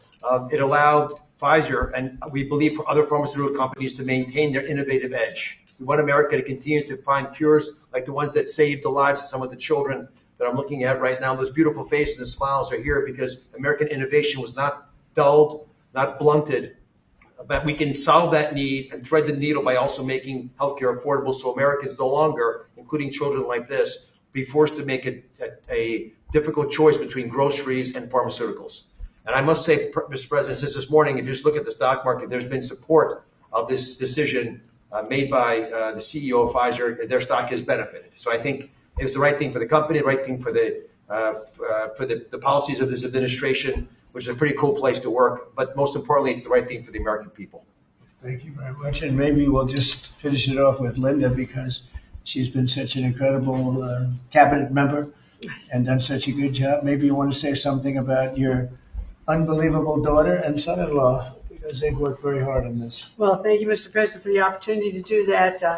I don't think that, any mother could be any more proud of all of the efforts that Stephanie's made in support also of Paul. Stephanie first talked about this 10 or 11 years ago after Lil Connor. And I remember one of the things that she said to me was, I really would like to somehow convene the people and the scientists who think outside of the box, because research is done in very standard terms. You do this, and yes, you have to do that. But she said, I really would like to tap into some of the most creative and inventive minds in the country to be able to look at research differently for pediatric cancer. And she did that. It took her about 10 years, and she kept tapping in and calling people, being pretty relentless about it. Driven herself by a mother's heart. And I couldn't be any more proud of the work she's done. I'm happy to stand by and be a supportive mom and be very proud of her today. Thanks. Good job you're doing. Thank you very much, Linda. Okay, any questions, please? Mr. President, as we inch closer to a government shutdown, this morning you said you might do a lot of layoffs. If DOGE is already reducing the federal workforce, why is it necessary to link more federal jobs cut to a shutdown? Well, the Democrats want to shut it down. So when you shut it down, you have to do layoffs. So we'd be laying off a lot of people that are going to be very affected. And the Democrats, they're going to be Democrats. As you know, no country can afford to pay for illegal immigration, health care for everybody that comes into the country. And that's what they're insisting. And obviously, I have an obligation to not accept that. That would affect everybody. You know, when I see what we're doing with AI and all the plants that are opening up in the country, $17 trillion is coming. And if you compare that to Biden had in 4 years less than $1 trillion. We have 17 trillion, more than that. I think it's going to be much more than that, David. By the end of this year, I think it's going to be far over that. It's a record. It's already a record in 8 months. It's a record by a lot.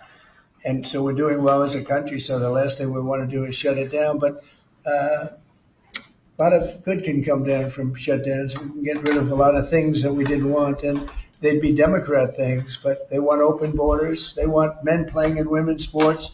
They want transgender for everybody. They never stop. They don't learn. We won an election in a landslide. They just don't learn.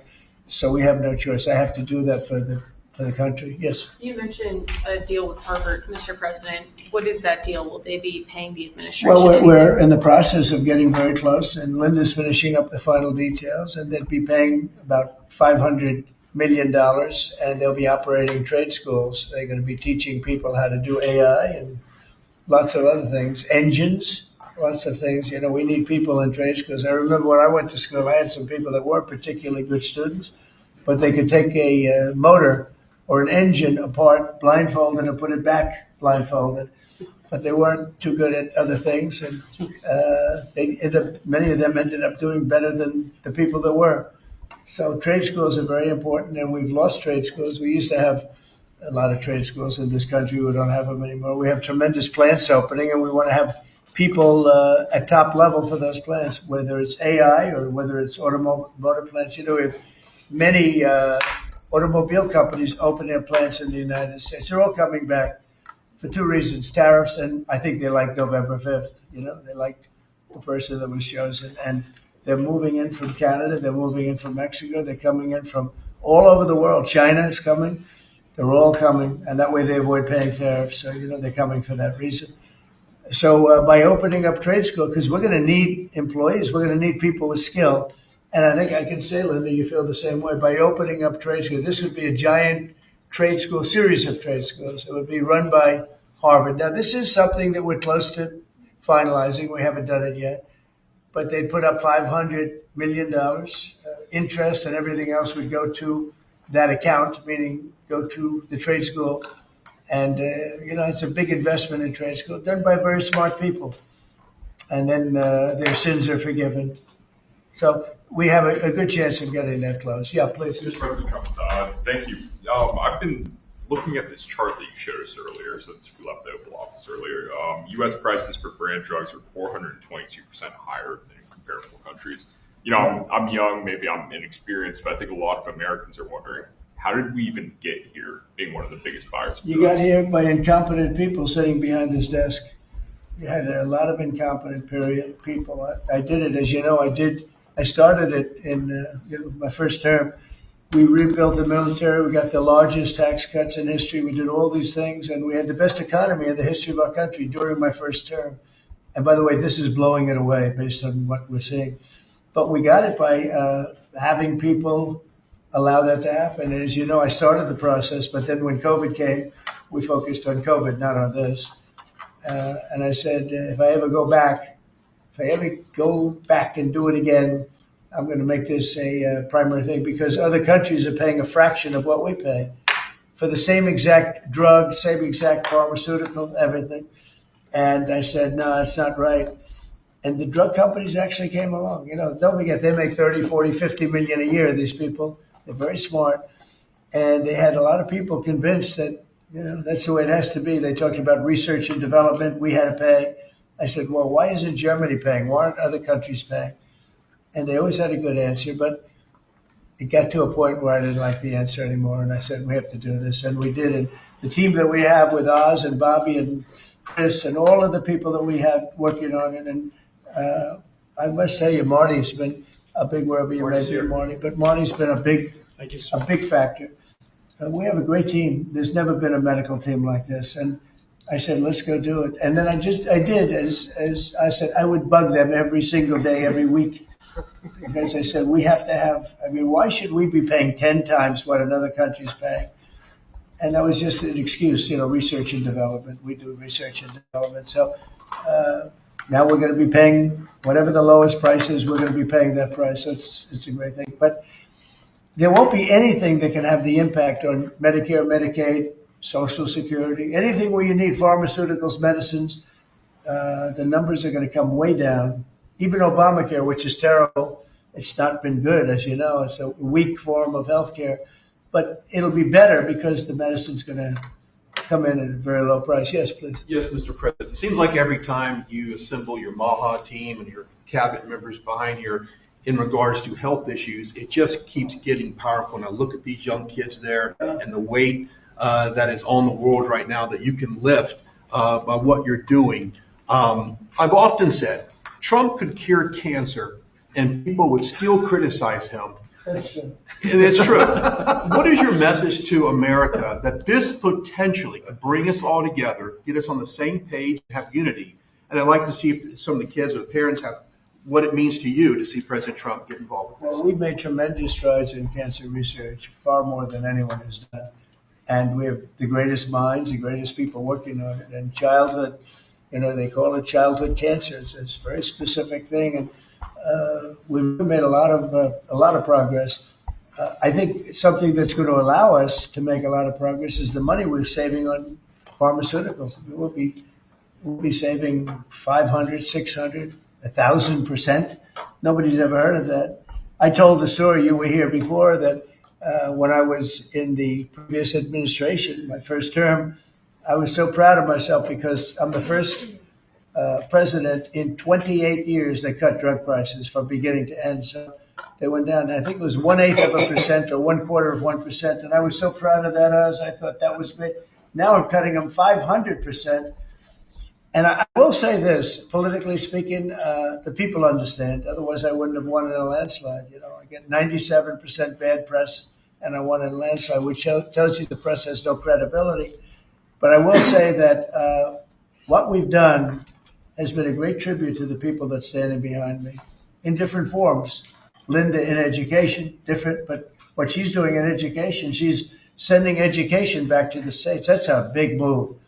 The states, you go back to Indiana, Iowa, I would say 40 states will be great.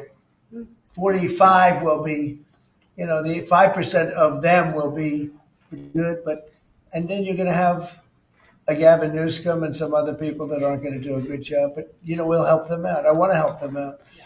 And we're going to have safe cities again. We're going to be very safe. We're going to be going to Chicago pretty soon because a friend of mine, a great guy, the head of the Union Pacific, he said, sir, you have to save Chicago. It's going bad. It's going bad fast, and it's a great city. He's right. It's a great city. I know it very well. And we have to save Chicago. So we're going to Memphis, Tennessee right now. We've had a home run in D.C. You can walk out. Brian, you got mugged here a long time ago. Yes, sir. And the mugger must have felt some pain because you're a tough cookie. Well, he had a gun, and I wish I would have had Triple H with me as well. Yeah. If he had a gun, all you could do is say thank you very much.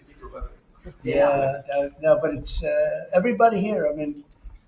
You were here in the room when I said to the reporters, who got mugged in the last year? And like half of the people raised their hand. Now, if you said who got mugged over the last 60 days, nobody. No killing, no nothing. And the restaurants are booming. The town is booming. It's clean. The National Guard actually went out and started cleaning all the crap out of the parks. The tents are knocked down.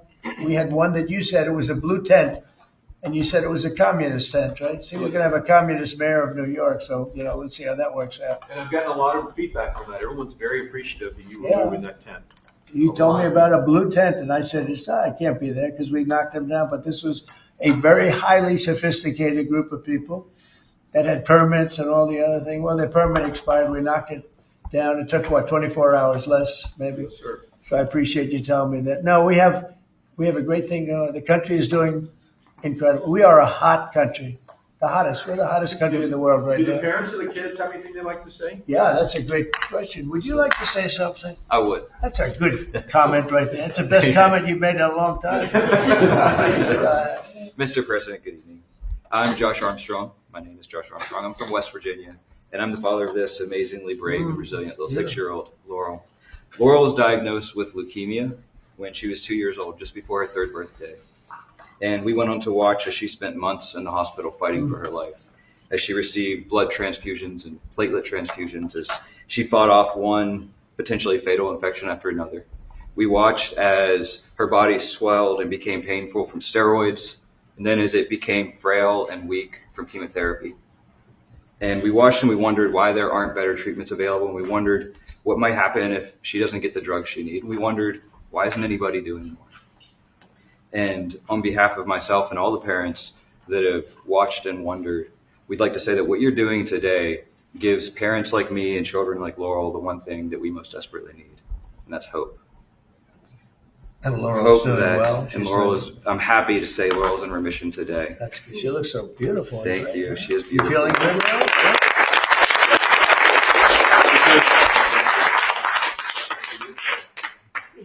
That's for you. You look so great. Because of this bill, doctors are going to be able to get better treatments faster to patients like Laurel. Big And difference. because of you making children like her real children, not cases or statistics, but children like Laurel and all of these children here today, we have that hope. And we are so proud that you're standing with children with cancer and making it a national priority. It's very nice. Thank you, Mr. President. We're with you all the way. How about you back there, Dad? Actually, I'd like my daughter to speak. I like that much Caroline better. would like to speak. She's That's lost very her good. I'd like you to speak. Thank you. Good afternoon. My name is Carolyn Hendricks. When I was 4 years old, I was diagnosed with Ewing sarcoma, a pediatric bone cancer. 11 years later, I'm now 16 years old, and I'm doing great. What you're doing today, Mr. President, means that kids like me will get better options and so much more hope for the future. This will help doctors use technology to find cures faster, match patients to trials more quickly, and give our families more control over our health.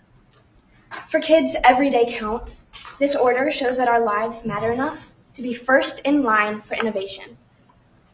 On behalf of children and young adults with cancer, those still fighting and those in remission like me, and families who wish that they had more time together, thank you for making us a national priority.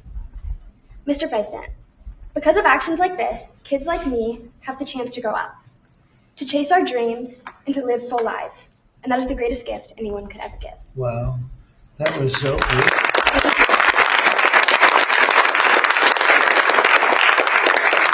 Your father could not have done that. Like you did. You did a big service, Father. Yes, sir. That's great. Where did you learn how to speak like that? I've done lots of speeches for childhood cancer over the last few years, and I'm also in a theater program, so that That's helps a great. lot. Well, good. That's a great job. Would anybody like to say something? Would you like to say something, honey? Yes.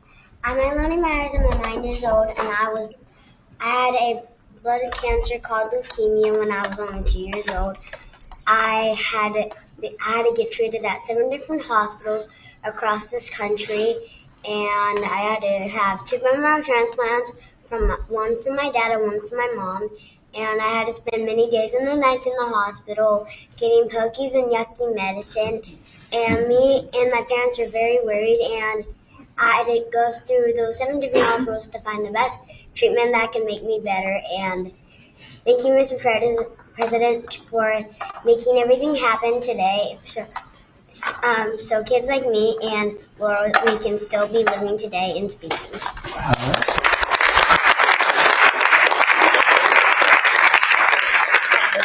They're better than any of us. We're doing well. We're not doing so well today. They're doing so good. That was fantastic. Thank you. And you feeling good now? Yes. Are you all better? You're pretty close, right? Yeah. Yeah, I hear you're going to do good. Anybody like to say something?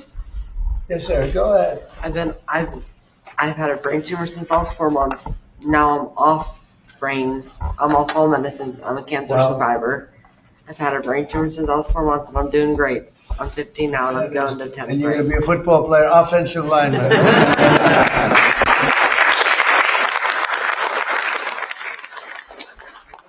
Fantastic. How about somebody else? I love hearing this.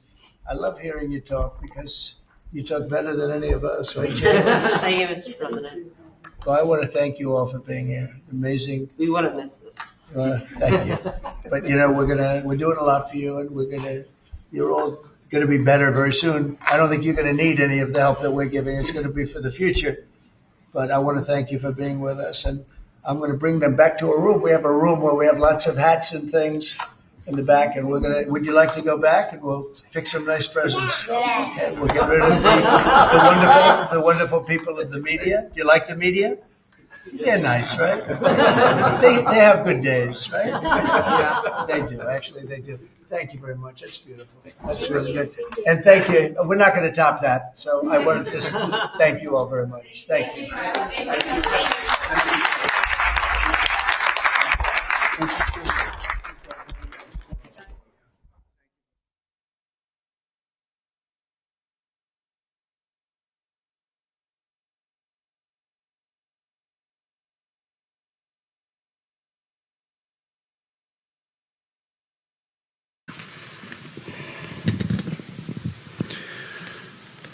Well, you've heard from me, so now it's the main event, our Commander-in-Chief. I have the privilege every single day of watching him put America first, of ensuring that our warfighters have everything they need.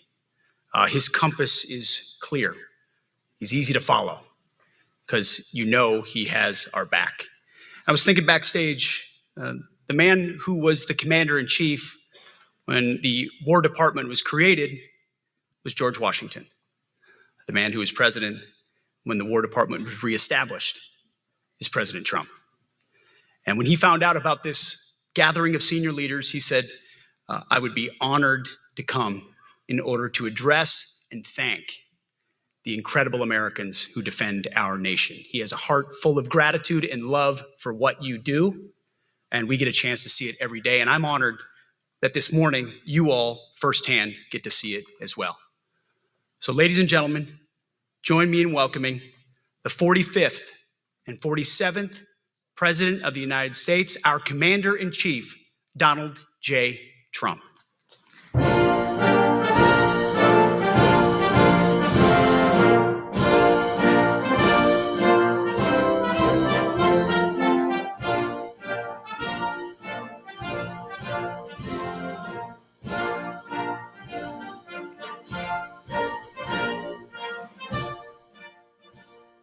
Thank you very much, Pete. Great job you're doing, too. Fantastic job. I've never walked into a room so silent before. This is very, don't laugh. You're not allowed to do that. You know what? Just have a good time. And if you want to applaud, you applaud. And if you want to do anything you want, you can do anything you want. And if you don't like what I'm saying, you can leave the room. Of course, there goes your rank, there goes your future. But you just feel nice and loose, okay? Because we're all on the same team. And I was told that, sir, you won't hear a murmur in the room. I said, we got to loosen these guys up a little bit. So you just have a good time. But I want to thank Secretary Hegseth and General Kane, General Raisin Kane for a reason, they call him that. When I heard his name, I said, you're the guy I'm looking for.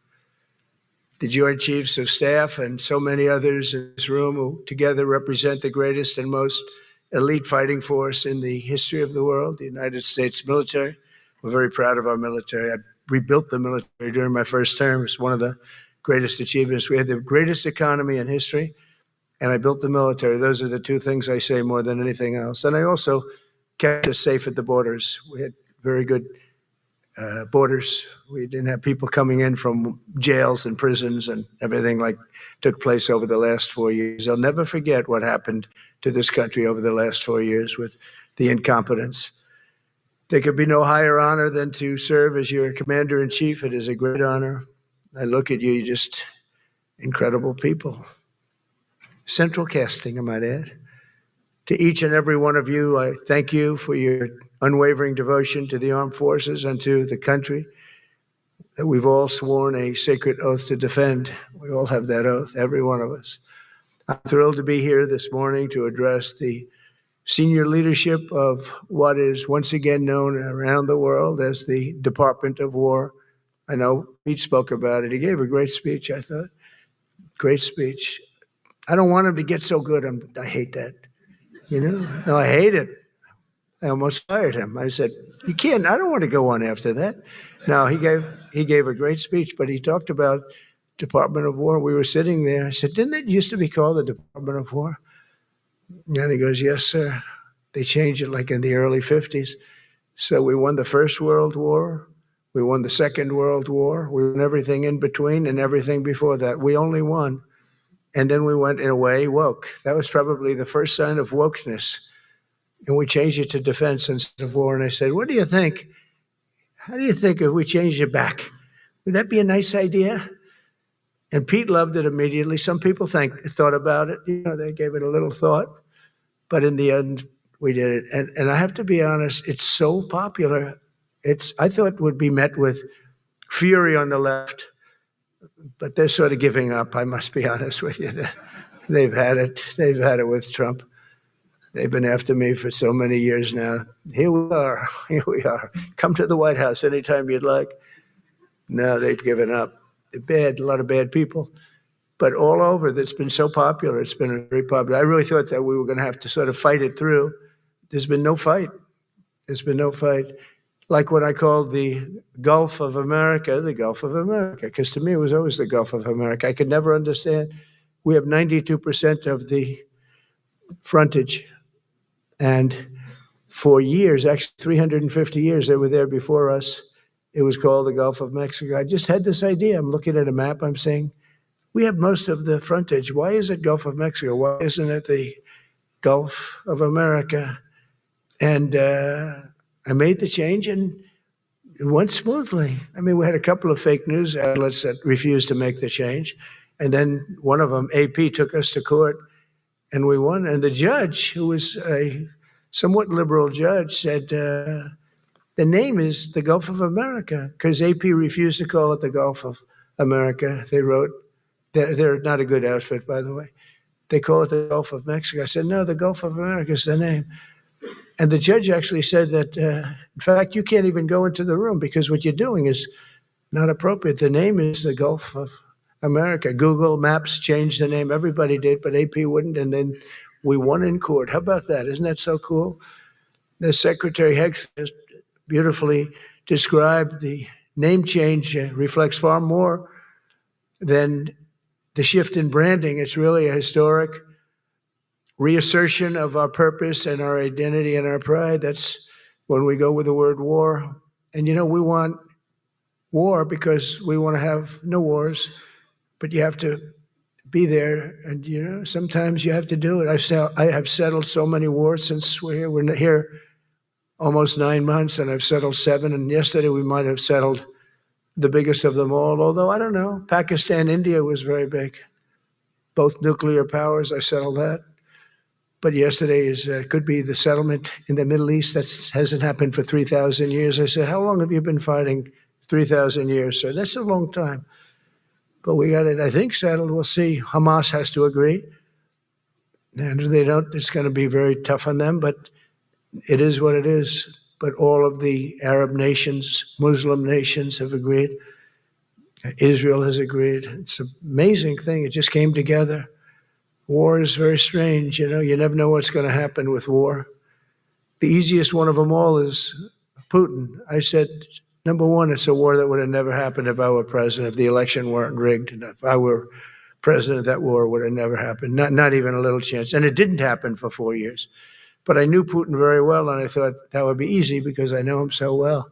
Well, that one turned out to be the hardest of them all. We had some that were not settleable, and they all got settled. So if this works out that we did yesterday with the Middle East, then that's more than a war. That's lots of wars. That's all combined. That's a lot of wars. Many of you were over there in many different capacities in many different countries. That's a big part of the earth. But if that works out, it would be 8+. I'm going to give myself 2 or 3 for that one. And then we just have the one to settle, and we have to settle it up with President Putin and Zelensky. Got to get them together and get it done. But the only way we can do that is through strength. I mean, if we were weak, they wouldn't even take my phone call, but we have extreme strength. We had the horror show in Afghanistan, which is really the reason I think that Putin went in. He saw that horror show by Biden and his team of incompetent people. And that showed, I think it gave him a path in. I wasn't there any longer. I watched that, and it was so horrible. I think it was the most embarrassing day in the history of our country. And now we're back. And that's it. We're not going to have any of that crap happen, I can tell you. That was terrible, so terrible. Together we're reawakening the warrior spirit, and this is a spirit that won and built this nation. And from the cavalry that tamed the Great Plains to the ferocious, unyielding power of Patton Bradley and the great General Douglas MacArthur, these are all great men in this effort. We're a team, and so my message to you is very simple. I am with you, I support you, and as president, I have your backs 100%. You'll never see me even waver a little bit. It's the way it is. And that includes our great police officers and firemen and all of these people that are doing so well. Together over the next few years, we're going to make our military stronger, tougher, faster, fiercer, and more powerful than it has ever been before. I rebuilt our nuclear, as you probably know, but we'll upgrade that also and just hope we never have to use it. We have to hope we never have to use it, because the power of that is so incredible. I see things, I don't think they'd show it to you. I really wouldn't want them to show it to you. But when you see the result of what's left, you never want to use that. Never, never, ever. We were a little bit threatened by Russia recently, and I sent a submarine, nuclear submarine, the most lethal weapon ever made.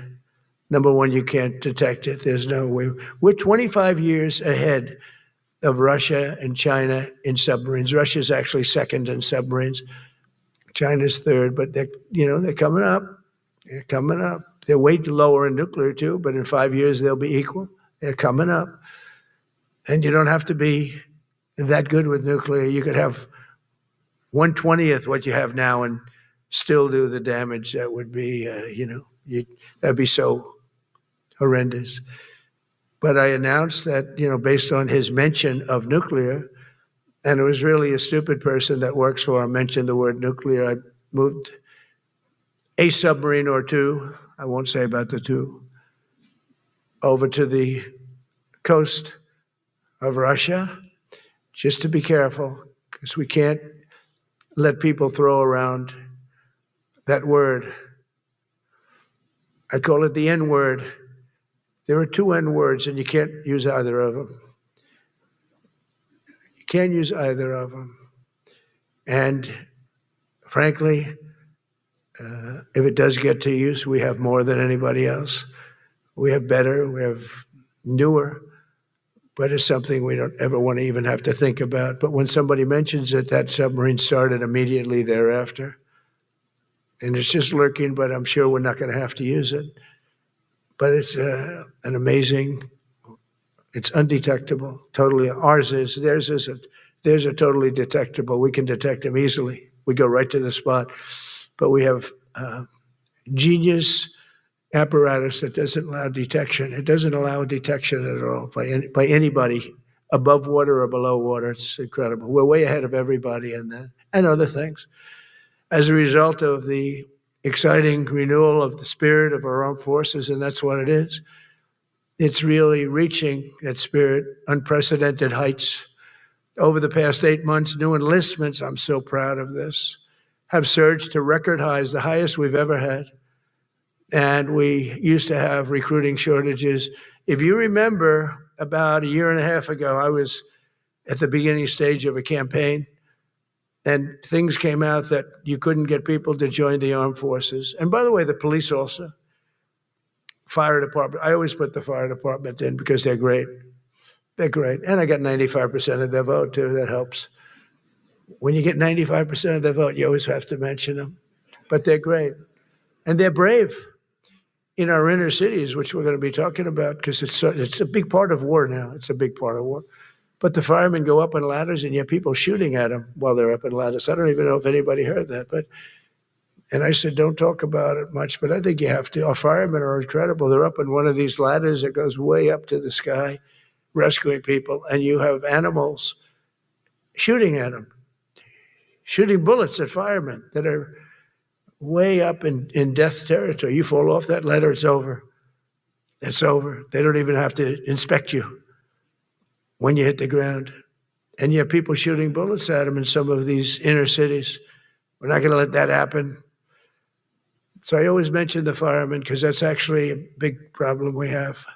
And they are unbelievable. Like you, they're unbelievable people. For the first time on record in 2025, the Navy, Air Force, and Space Force all met or surpassed their recruiting goals 3 months early. That never happened before. And the Army did even better. Congratulations, Army. They met everything. And these were the highest standards because we're making it larger. So these were much higher standards than you had 4 years ago, 3 years ago, during the Sleepy Joe Biden era. And the Army did it 4 months early. And you remember a year and a half ago, they said the big stories that we're way behind with the Army, Air Force, the Navy, the Marines, we're way behind, Coast Guard, and even Space Force. I love Space Force because that was my creation. You know, when you create something, I love it. And the people we put in there were good. I got that right. We put in great people initially, and we've really dominated. We really dominate in that sphere now. We're way behind China and Russia, and now we dominate. Space Force turned out to be a very important thing. I said from the beginning, you know, when Biden came into office, he wanted to terminate it. He said, and this thing called Space Force, so we could get rid of that. And he got hammered by the people in this room for even suggesting it, because it's very important, one of the most important. And as time goes by, it'll get more and more important. But we're now at 106% of our recruiting targets for the year, and that's the best in far more than a generation.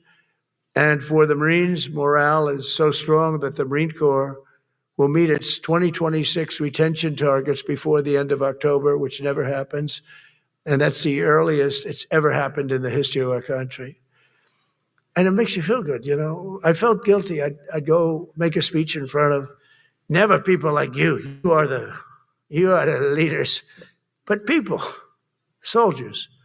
And I felt embarrassed because there'd be stories about, you know, we couldn't fill up our Army, Navy, Air Force. We couldn't fill them up.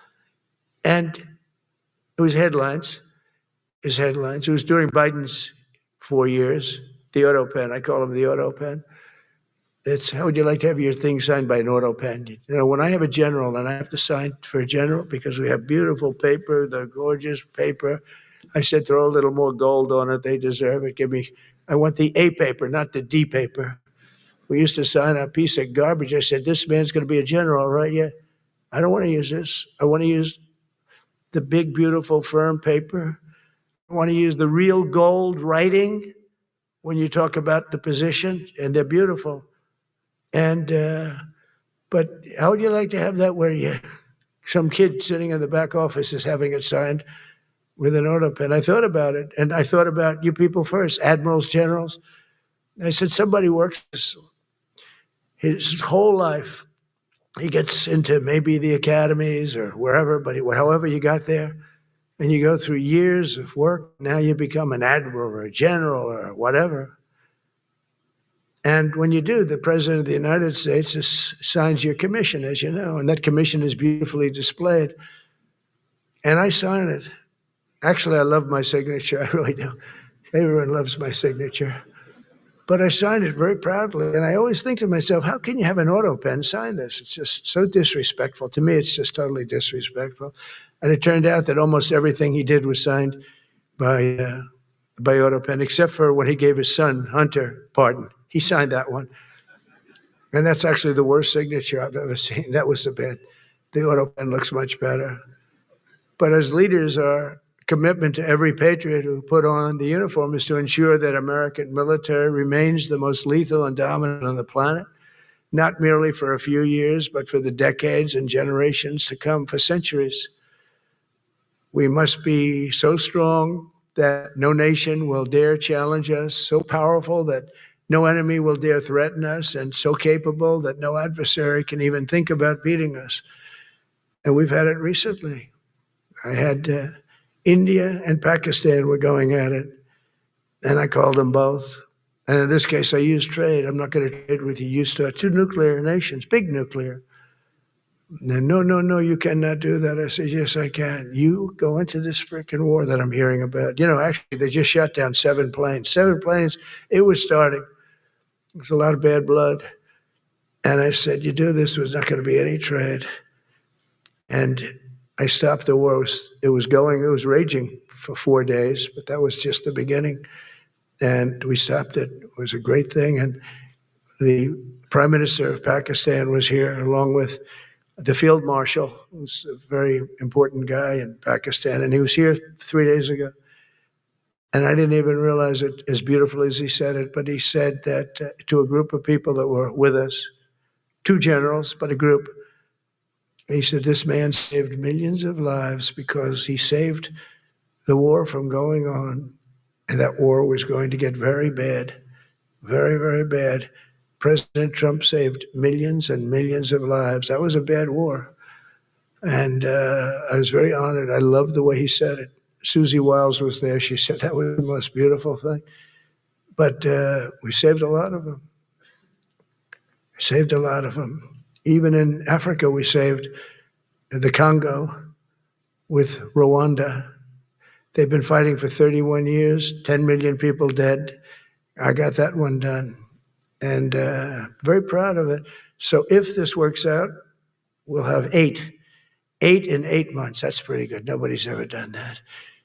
Will you get the Nobel Prize? Absolutely not. They'll give it to some guy that didn't do a damn thing. They'll give it to a guy that wrote a book about the mind of Donald Trump and what it took to solve the wars. And he'll get the Nobel Prize will go to a writer. No, but well, let's see what happens. But it's be a big insult to our country. I will tell you that. I don't want it. I want the country to get it. But it should get it because there's never been anything like it. Think of it. So if this happens, I think it will. I don't say that lightly because I know more about deals than anybody. This is what my whole life was based on. And they can change, and this can certainly change. But we have just about everybody. We have one signature that we need, and that signature will pay in hell if they don't sign. I hope they sign for their own good and we create something really great. But to have done 8 of them is just like such an honor. And then we have Putin and Zelensky, the easiest one of them all. I said, that one I'll get done. I thought that was going to be first. The others were much harder, some of them. Azerbaijan this was going on for 36 years. They said, it's not solvable, sir. Don't do it. I said, I will do it. I will do it. And I got on the phone with the 2 countries. They were great. They were great. I knew immediately. I knew as soon as I started talking to them, we're going to solve that war. We did. Now they're so happy. Now they're friends. One said he's been president for 32 years, 22 years. He said, for 22 years, I did nothing but kill his people. They were in the room together at the Oval Office. And they started off spread like this. I have the beautiful Resolute desk. And one was here, and one was here. You couldn't get further away. That's the furthest I've ever seen 2 people in front of me. And as the hour went by, they got closer, closer, closer. And at the end of the hour, we had it done. And they hugged and hugged and hugged. And I said, that's so nice, and you're going to remain friends. And I spoke to them, one of them the other day. He said, no, he's now my friend. But for 22 years, he's been the head of Azerbaijan for 22 years. And the other guy, great guy too, 7. And that war, that was a war that was not solvable. He said for 7 years. The other one said for 22 years. All I did was kill his people. That's all I've done. I said, well, we're going to put a stop to that. So we solved that. So it's a great thing. It's a great feeling. You're saving Kosovo and Serbia. You're saving so many lives doing this if you can do it. But our people deserve nothing less than the very best, and we're never going to let them down. And if we can solve wars instead of you having to fight wars, wouldn't that be wonderful, right? Wouldn't that be wonderful? That's why one of the first executive orders I signed upon taking office was to restore the principle of merit. That's the most important word, other than the word tariff. I love tariffs.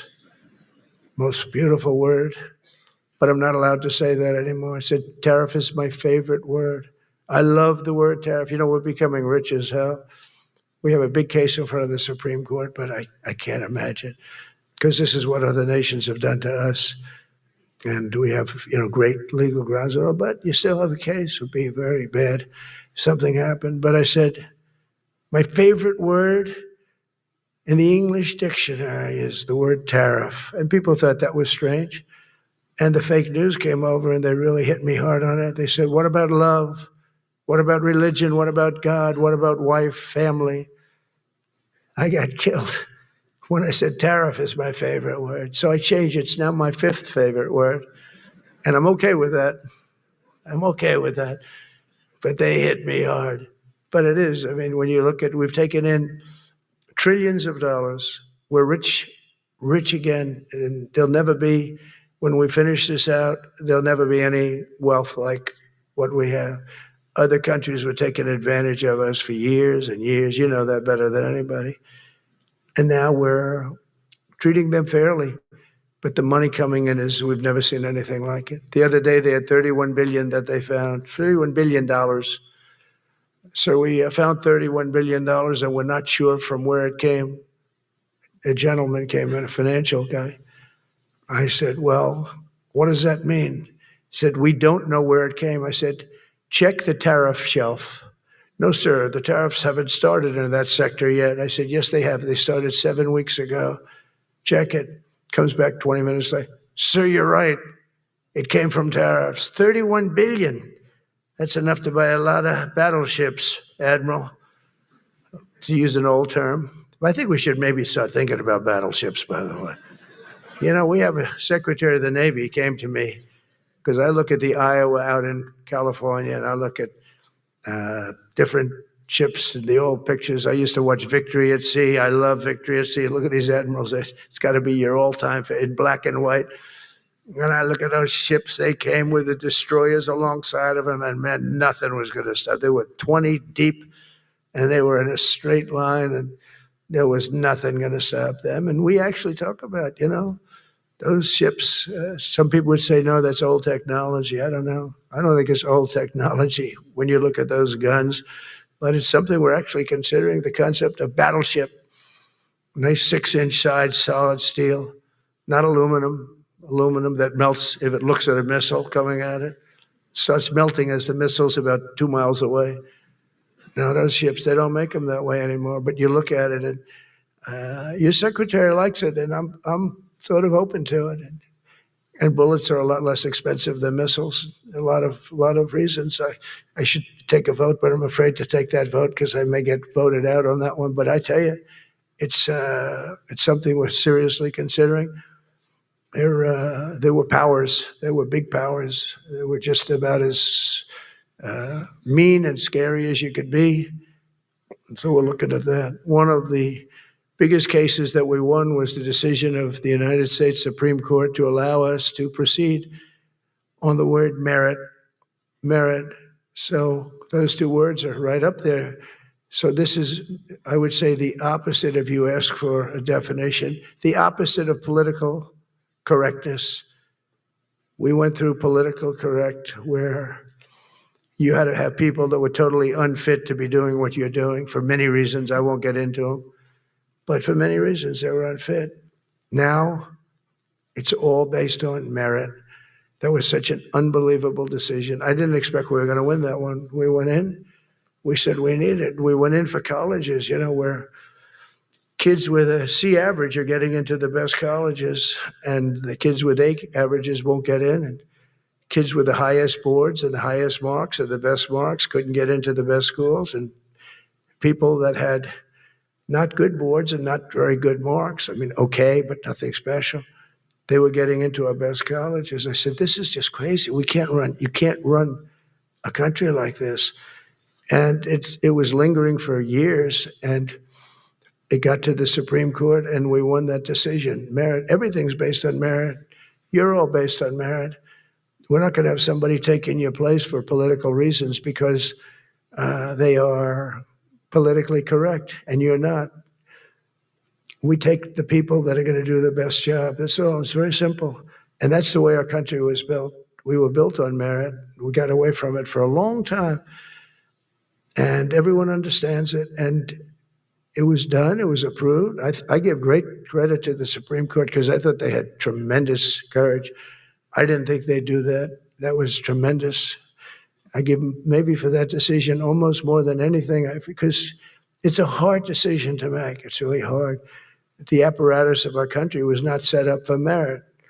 It was set up for political correctness. And you can never be great if you're going to do that. And we're going to be greater than we ever were before. We're bringing back a focus on fitness, ability, character, and strength. And that's because the purposes of American military is not to protect anyone's feelings. It's to protect our republic. And it's the republic that we dearly love. It's to protect our country. We will not be politically correct when it comes to defending American freedom. And we will be a fighting and winning machine. We want to fight, we want to win, and we want to fight as little as possible. You have to count on people like me to keep you out of wars because we don't want to go into wars. Many of the wars that I just told you about, we could have entered those wars and settled them in a different way, lose a lot of our troops. And we could have settled them, I guess, differently. Maybe not, actually. Actually, you might not have been able to settle them. We just would have been in the middle of a lot of firepower. But when we do need it, you're going to be so ready. And you know it. But very importantly, with that goal in mind, I've committed to spending over $1 trillion on our military in 2026. And that's the most in the history of our country. $1 trillion. That's a lot of money. I hope you like that. Ma'ams and sirs, I hope you like it. That's a hell of a lot of money. We have the best of everything. Every branch is seeing major investments. And as I announced in the Oval Office in March, we are rapidly moving forward with the first ever 6th generation fighter jet. I didn't name it. I did not name it. Boeing came in and they said, sir, this is our submittal. It's the greatest fighting jet ever done. And, you know, they're testing all these planes. All the companies are testing, and this one tested like through the roof. And they said, we'd like to name it the F-47. I said, all right, let me think about it. Then after thinking for about 2 seconds, I said, okay. You know what that means, 47, I'm 47. So I'm 45, 46, and 47, yeah, if you think about it. I just don't want the credit for 46. I don't want to have their open borders and people coming in from all over the world, including jails and mental institutes. I don't want that on my record, but I like having it. We're investing tens of billions of dollars in modernizing our nuclear deterrence capabilities like never before. And we've begun construction on what we call the Golden Dome missile defense shield. It'll be the most sophisticated in the world. You watched it do well until they had some problems at the end with a little bit of a lack of ammunition, defensive ammunition, but they've got that taken care of. But I tell you, it's what we're doing is so good, and we deserve it. You know, we help other countries with it. We don't have it ourselves. And Canada called me a couple of weeks ago. They want to be part of it. To which I said, well, why don't you just join our country? You become 51, become the 51st state, and you get it for free. So I don't know if that made a big impact, but it does make a lot of sense. It actually makes, because they're having a hard time up there in Canada now, because as you know, with tariffs, everyone's coming into our country. We have more investment than we've ever had before, $17 trillion coming in. As an example, in 4 years, Biden didn't have $1 trillion. We have $17 trillion more than that in 8 months coming in. And they're coming in from Canada, Mexico, from Europe, from all over. AI, auto plants. Everybody's coming back to the United States.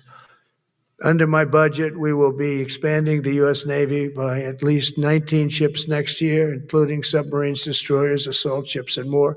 And it's going to be much more than that as we go along, because we basically don't build ships anymore. We do build submarines, but we don't build ships. Do you know in the Second World War, they were freighters and different types, but we were doing a ship a day, and now we don't do ships. And I'm not a fan of some of the ships you do. I'm a very aesthetic person, and I don't like some of the ships you're doing aesthetically. They say, oh, it's stealth. I said, that's not stealth. An ugly ship is not necessary in order to say you're stealth.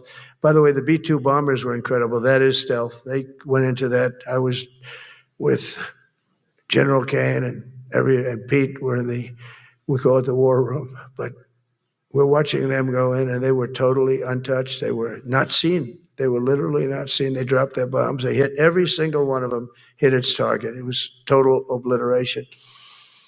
CNN, when we came back, fake news CNN, oh, their camera just went off. You know, their camera, every time I mention them, they turn the camera off because it's never good. They say, this is a problem. But I don't blame them. You're better off keeping it off. But they have some scammer reporter who started saying, without any knowledge, that he may not have hit the targets as well as they thought. It may not have been obliteration. He did hit the targets. And I got to give us a little credit, right? It was obliteration, it turned out. The Atomic Energy Commission said it was obliteration. Not only did they hit the target, they had these chutes. And think of this here. Way up in the sky, there was no moon. It was dead dark. Couldn't see a thing. You couldn't see them. But they had, I guess, a beam going right into these chutes. Every single one of those bombs went right down those chutes into a granite mountain. I think it's the last time they're going to build air chutes. They had these air chutes that were nice, beautiful. They were meant for us. But it was total obliteration. And now they give us credit for that. But these people were phenomenal. I tell you, for the Air Force people here, you can be very proud. That B-2, we just ordered a lot of new ones and updated ones, but I'd take the other ones. Let me tell you, they couldn't have worked any better. So they flew for 37 hours total, back and forth, no stops, no nothing. We had 52 tankers loading them up. And that's a job I wouldn't necessarily want too much, flying a tanker loaded up with hundreds of thousands of gallons of fuel. I don't know if I'd do that job. I asked the question, what happens if it gets hit? Sir, you don't want to know about that, right? I don't want to know about that. But those guys, they just hear us. They're incredible. I had them all to the Oval Office. We had the B-2 pilots and a lot of the people, even the people that took care of them, the maintenance people, just as important. We had them all to the White House, gave them a big party on the lawn, brought some of them into the Oval Office. But on top of all this, we'll deliver a hard-earned pay raise of 3.8% to every soldier, sailor, airman, Coast Guardsman, Space Guardman, and Marine, something you weren't getting from the past administration. They did not treat you with respect. They're Democrats. They never do. Not only are we rebuilding our great strength, but for the first time in years, my administration is actually using that strength to defend the core and vital interests of America. And very simply, we are putting America first. And I have since I've been elected. I've always put America first. It's sort of simple, you know, when you think. My campaign was run on common sense, and we did great. We got the highest numbers ever received in terms of districts. You know, they have it broken up, 2,500 versus 525. We won every swing state. We won the popular vote. We won everything. We won everything. You have to take a look at the map. It's almost entirely red, except there's a little blue line on each coast, and I think that's going to disappear too. We did really great, and part of it is because of our success with the military, the rebuilding of the military, the vote that I got from the military, and they're vicious people, you know, that we have to fight, just like you have to fight vicious people. Mine are a different kind of vicious, but they spread all these horrible, you know, they made up statements and said what I said about everything, but even about the military. But fortunately, the military didn't believe it. It's hard. You know, they make up a statement and they said, you say it. We had 25 people that said he never said that. 25. We had 25 affidavits.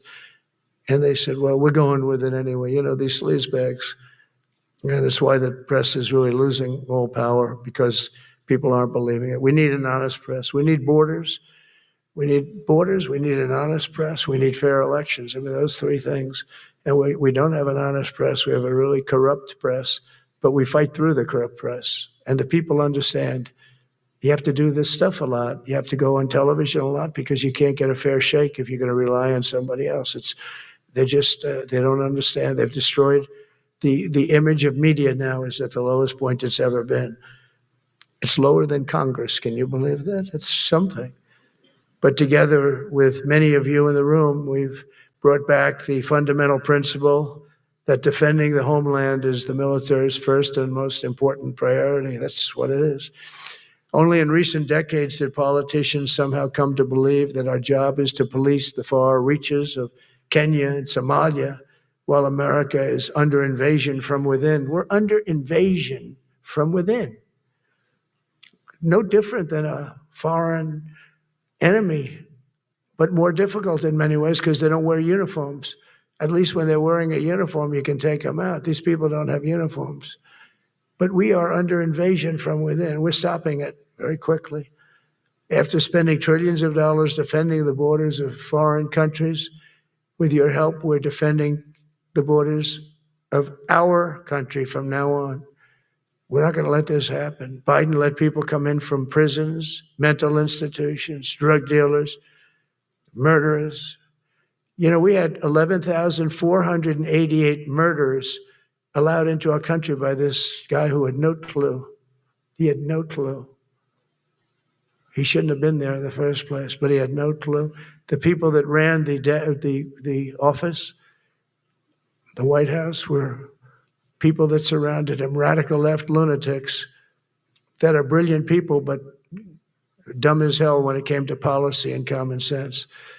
And they allowed people from all over the world, from the Congo. They opened up prisons in the Congo. They came into our country totally unmatched, unvetted, unchecked. And from all over, South America, not just South America. You know, you think South America, no, but from all over. A lot came in from Venezuela. Venezuela emptied its prison population into our country. That's why they have Tren de Aragua, one of the worst gangs ever. But we took care of them. We took good, strong care of them. And I just want to thank the National Guard in Washington, D.C. It's embarrassing to say this. Now I can say it because we solved it. But Washington, D.C. was the most unsafe, most dangerous city in the United States of America. And to a large extent, beyond. And beyond that, you go to Afghanistan, they didn't have anything like that. You go to countries that you would think there's problems, they didn't have that. And now Washington, D.C., after 12 days of serious, serious intensity, we took out 1,700 career criminals. If you have 5 career criminals, they can make your numbers look very bad because they'll commit many crimes a day. But we took out 1,700 and they took them out. There was no doubt who the boss was. They did an unbelievable job. Then they started even cleaning. I said, I don't want them doing that, sir. They were cleaning it up. I drove through it 2 days ago. It was beautiful. People are walking down the street holding hands, man and wife, coming from Iowa. They're not worried about being shot. Washington, D.C. is now a safe city. In fact, I went out to dinner with my crew. I haven't done that. In theory, I wouldn't do it. And I felt totally safe. And nobody's been attacked. Nobody's been hurt. Washington, D.C. went from our most unsafe city to just about our safest city in a period of a month. We had it under control in 12 days, but give us another 15, 16 days. It's perfect. And people other than politicians that look bad, they think, the Democrats run most of the cities that are in bad shape. We have many cities in great shape too, by the way. I want you to know that. But it seems that the ones that are run by the radical left Democrats, what they've done to San Francisco, Chicago, New York, Los Angeles, they're very unsafe places. And we're going to straighten them out one by one. And this is going to be a major part for some of the people in this room. That's a war too. It's a war from within. Controlling the physical territory of our border is essential to national security. We can't let these people in. You know, we had no people enter in the last 4 months, zero. Even I can't believe that. You know, we had millions coming in, pouring in. 25 million all told, and of those 25 million, many of them should never be in our country. They would take their worst people and their people from prisons and jail, and they'd put them in a caravan and they'd walk up. CNN was interviewing one person. Oh, why are you coming? I want freedom. Good. Were you in jail? Yes. For what? Murder. I said, you had to see this anchor, a young woman. She's like, I couldn't believe. She'll probably lose her job, but because the left doesn't want to hear that. We're running it based on common sense and based on love of our country. But I want to salute every service member who has helped us carry out this critical mission. It's really a very important mission. And I told Pete, we should use some of these dangerous cities as training grounds for our military, National Guard, but military. Because we're going into Chicago very soon. That's a big city with an incompetent governor, stupid governor, stupid. They threw him out of his family business. He was so stupid. I know the family. He becomes governor. He's got money. Not money that he made, but he ran for governor, he won, and now he criticizes us all the time. And last week they had 11 people murdered, 44 people shot. The week before that they had 5 people murdered, 28 people shot. Every weekend they lose 5, 6. If they lose 5, they're considering it a great week. They shouldn't lose any. You shouldn't lose any. This is civilization. And he's always up there saying, we're in very good shape. We don't need the military. No, they need the military desperately. How about Portland? Portland, Oregon, where it looks like a war zone. And I get a call from the liberal governor. Sir, please don't come in. We don't need you. I said, well, unless they're playing false tapes, this looked like World War II. Your place is burning down. I mean, you must be kidding. Sir, we have it under control. I said, you don't have it under control, Governor, but I'll check it. And I'll call you back. I called her back. I said, this place is a nightmare. It's certainly not the biggest, but it's one of the worst. It's brutal. They go after our ICE people who are great patriots and tough job too, but they love it. They love it because they're cleaning up our country. And so you look at some of the things where they took over parts of Seattle. They actually took over a big percentage of Seattle. Think of that. You remember that. That was a while ago. And I sent in the troops and they were gone. As soon as I sent them in, when we send in the troops, if you have a real leader that says you got to do what you have to do, I put that out the other day. You got to do what you got to do because we don't want our people hurt as they stand by. I was watching during Biden, they had troops standing up like this, brave, standing up at attention, the way I should stand all the time. And I'm like this, and people are standing, and their mouth is this far away from their mouth, and they're spitting at them, and they're screaming at them. And that soldier standing there, he wants to knock the hell out of the person, but he's not allowed to do anything. So they just stand there and they get abused. And a woman was this far away from his face and she starts spitting in his face and he's not allowed to do anything. If it's okay with you, generals and admirals, I've taken that off. I say, they spit, we hit. Is that okay? I think so. They spit, it's a new thing. They spit, we hit. How about the cars where the cars are coming out? They get brand new cars, Border Patrol, ICE, beautiful, nice new cars. And they're driving along and they have to go through a gauntlet of rocks being thrown at the car. So here's this beautiful brand new car. By the time it goes 100 yards, it's destroyed. These guys have pretty good arms, some of them. And they're throwing bricks at full force into the window and into the car. It looks like it's a war zone. And I said, never let that happen again. From now on, if that ever happens, and I say it here, you get out of that car and you can do whatever the hell you want to do. Because those people are you can die from that. Those bricks go through the windows. You can die. They'd like it to. They'd like it to go through the window. But this was a couple of months ago. They just kept driving and bricks are hitting the car. And I said, why aren't they stopping? Because they were under orders from the past administration, never stop. But that's different with us. We stop. And since I gave that order, we haven't had that problem. It's very interesting. It's amazing. It's just like in Venezuela, you've seen the boats going. We can't find any more boats. They're carrying drugs, massive. Every boat kills about 25,000 people. That's what they have. They had fentanyl mostly and a lot of other drugs. And we take them out, and we've taken out 4. So, and it's on air.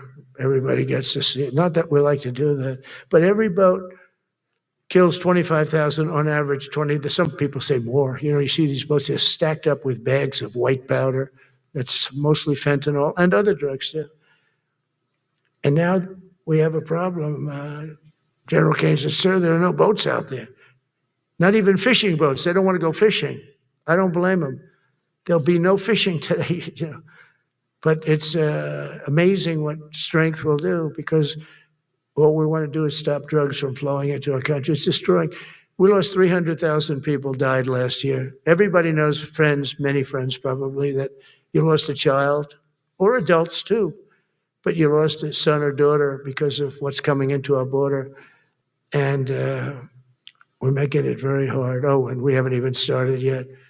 Last month, I signed an executive order to provide training for quick reaction force that can help quell civil disturbances. And this is going to be a big thing for the people in this room, because it's the enemy from within, and we have to handle it before it gets out of control. It won't get out of control. Once you're involved at all, they all joke. They say, oh, this is not good. You saw it in Washington. We had gangs of Tren de Araguas at 10, 12, 15 kids. And these military guys walk up to them, and they treat them with disrespect, and they just got pounded.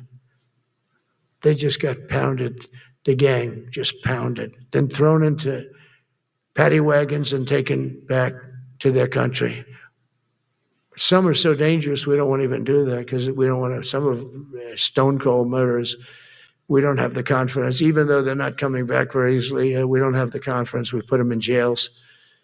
But these service members are following in a great and storied military tradition, from protecting frontier communities to chasing outlaws and bandits in the Wild West. And our history is filled with military heroes who took on all enemies, foreign and domestic. You know that phrase very well. That's what the oath says, foreign and domestic. Well, we also have domestic. George Washington, Abraham Lincoln, Grover Cleveland, George Bush, and others all use the armed forces to keep domestic order and peace. Many of our leaders used the military to keep peace. Now they like to say, oh, you're not allowed to use the military. And you know what the people say? The people in those cities where they're being raped and shot and beat up, you know what they say? We love the military. You ever see where they interview the people on the street? I've never seen somebody say they don't, unless they're radical and paid off, because a lot of these insurrectionists are paid by, whether it's Soros or other people, but they're paid by the radical left. So today I want to thank every service member, from general to private, who has bravely helped us secure the nation's capital and make America safe for the American people. It's amazing. The whole world is watching. Everybody in the White House, they come up to me, young women, sir, thank you. I know immediately what they're thanking. They don't have to say it. They walk to work now to the White House. We haven't had a crime in Washington in so long, because we got the careers, we call them the careers. We got these lunatics out, and they'll never be any good. You know, I hate to tell this to the liberal media. You could spend time with them. You could do whatever you want. You could send them to the finest schools, which they couldn't get into anyway, mentally. They couldn't get in, but no matter what you do, they'll never be good. They're bad. They're career criminals. I don't know, maybe they were born that way. Some people don't like me to say that, but maybe they were. Certainly some were. Together with the leaders here today, we're also restoring a needed focus on defeating threats in the Western Hemisphere. Throughout this region, cartel terrorists have been allowed to wage a relentless campaign of death and destruction on our country, all because we had weak leadership on top. And we did a great job with it first term, but this is something else what we're doing now. We're taking it to the next level, probably next level times 3. But we had COVID come up, and we had to take care of that. We did a great job with COVID. We had the therapeutics. It was just Regeneron, so many things we did for COVID, but we had to focus on that, and every other country in the world was being decimated by COVID. So we had to change gear a little bit to take care of that. But under our leadership, the military is now the knife's edge in combating this sinister enemy. We have to put the traffickers and cartels on notice, and we've done that. And we put them, a lot of them, we've called them a terrorist organization, which is actually a big thing to do. Nobody's done it, but I've done it with a lot of them. It gives you a tremendous advantage. If you try to poison our people, we will blow you out of existence, because that's the only language they really understand. That's why you don't see any more boats on the ocean. You don't see any boats. Around Venezuela, there's nothing. As president, I will never hesitate to defend our people from threats of violence, from the horrible plague that's taking place from within.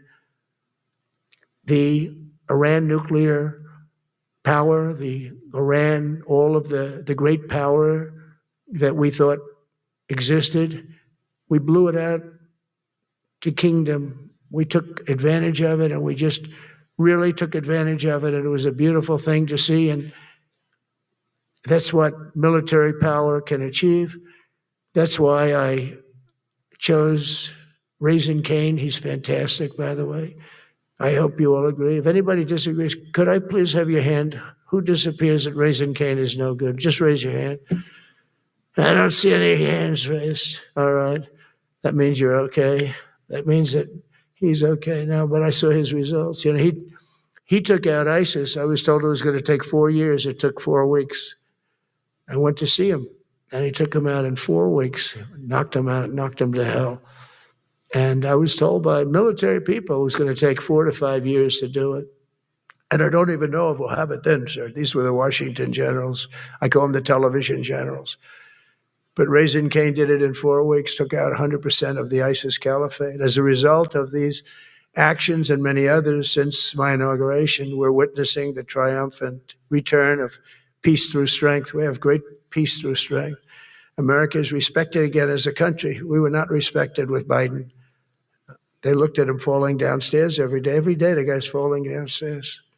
He said, it's not our president. We can't have it. I'm very careful, you know, when I walk downstairs like I'm on stairs, like these stairs, I walk very slowly. Nobody has to set a record. Just try not to fall, because it doesn't work out well. A few of our presidents have fallen, and it became a part of their legacy. We don't want that. You walk nice and easy. You don't have to set any record. Be cool. Be cool when you walk down, but don't bop down the stairs.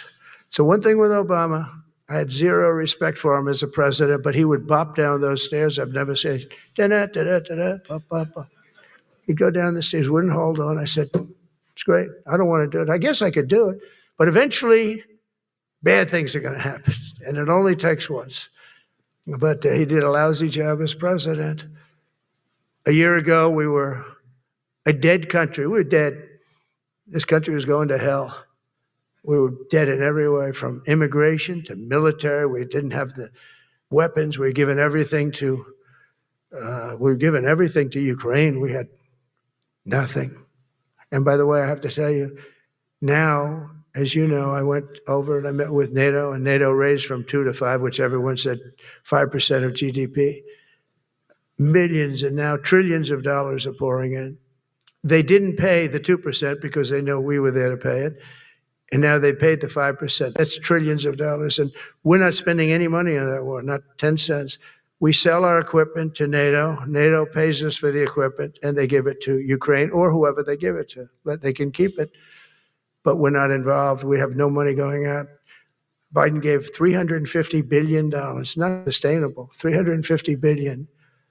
And we have a war that should have never started.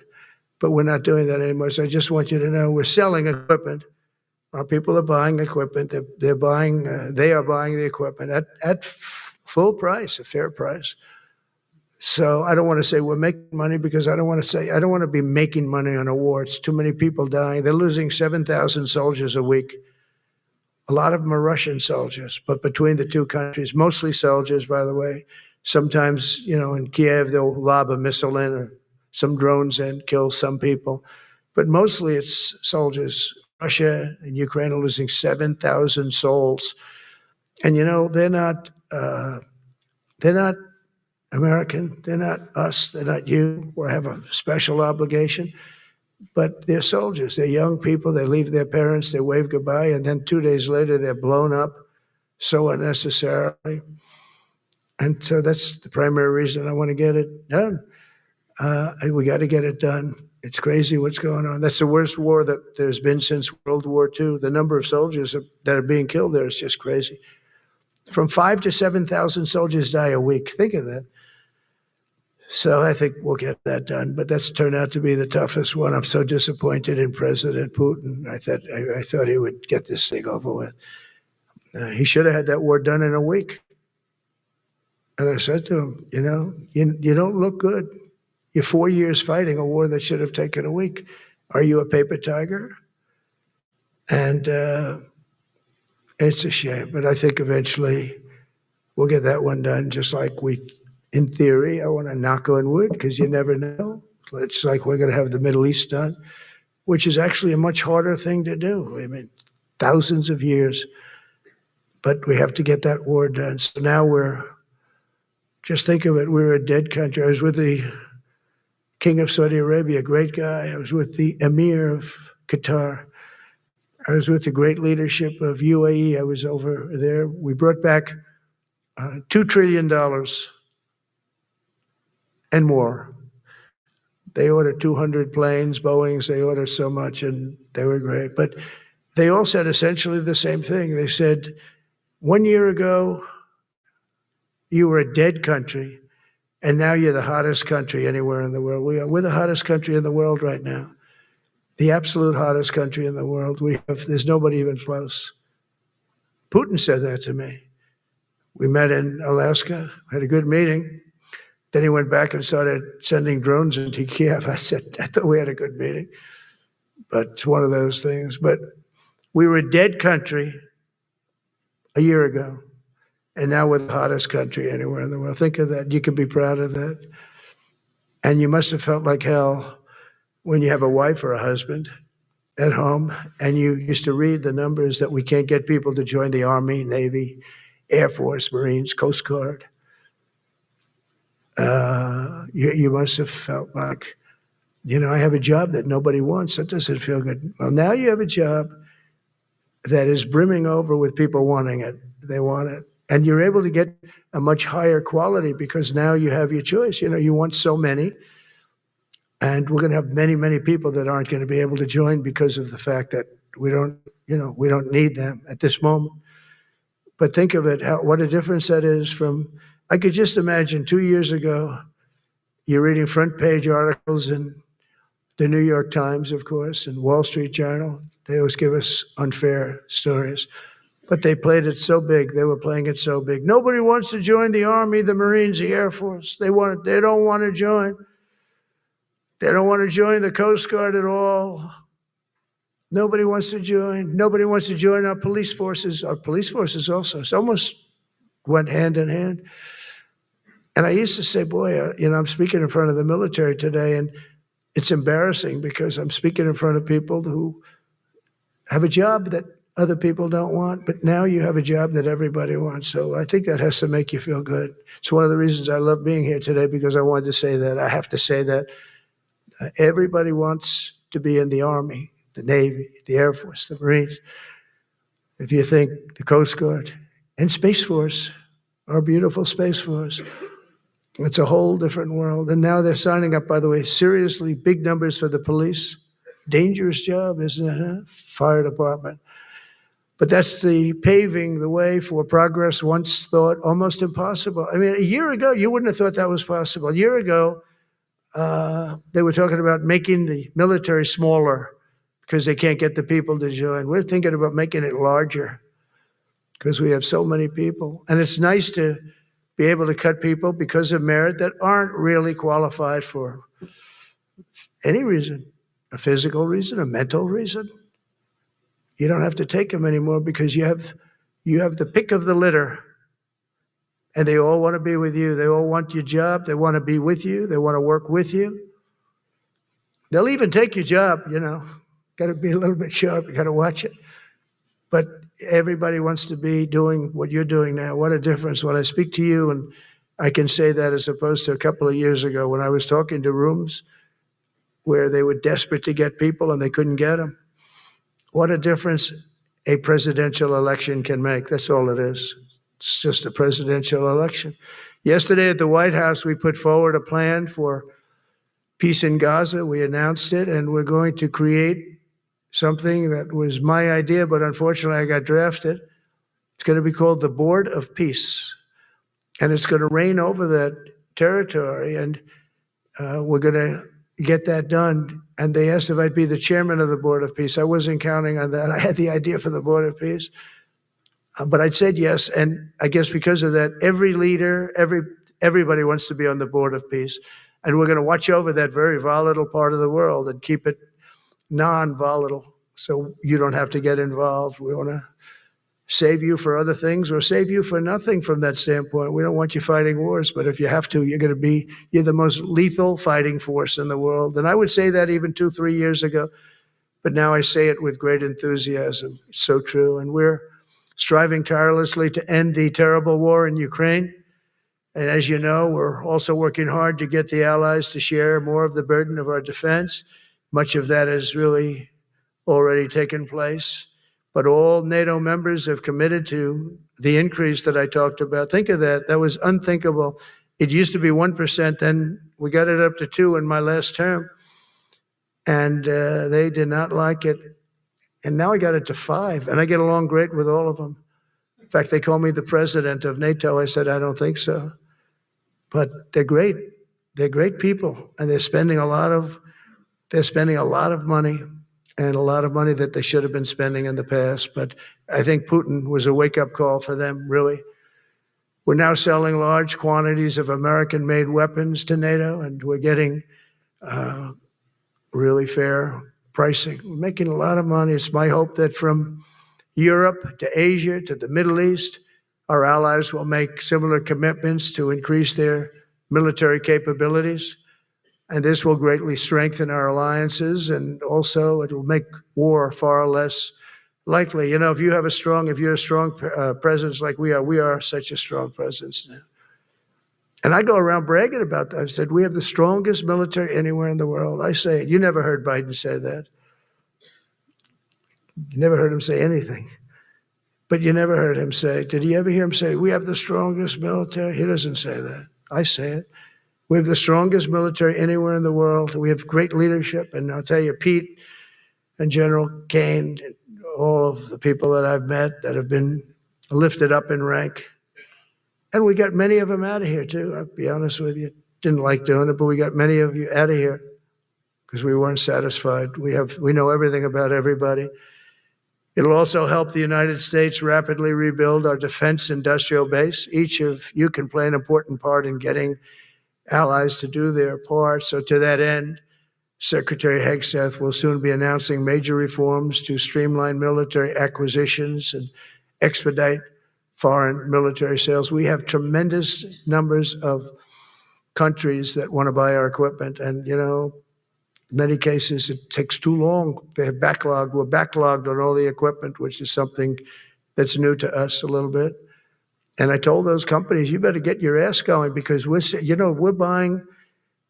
you a lot of equipment. We're getting countries to buy your equipment. You got to produce the equipment. Some of the countries, I'm not going to mention, but some of the countries are buying a lot. And that's a good thing. They're on our side.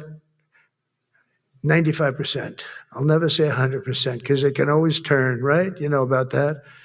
But they're on our side. The problem is we have to get the companies that make this equipment, and we make the best equipment in the world, but they got to make it faster. We have orders for the F-35. We have orders for everything. The new F-47. We have orders for everything. They got to make it faster, a lot faster. Ammunition they have to make faster. In the coming months, we'll be making even more historic announcements to fully embrace the identity of the Department of War. I love the name. I think it's so great. I think it stops wars.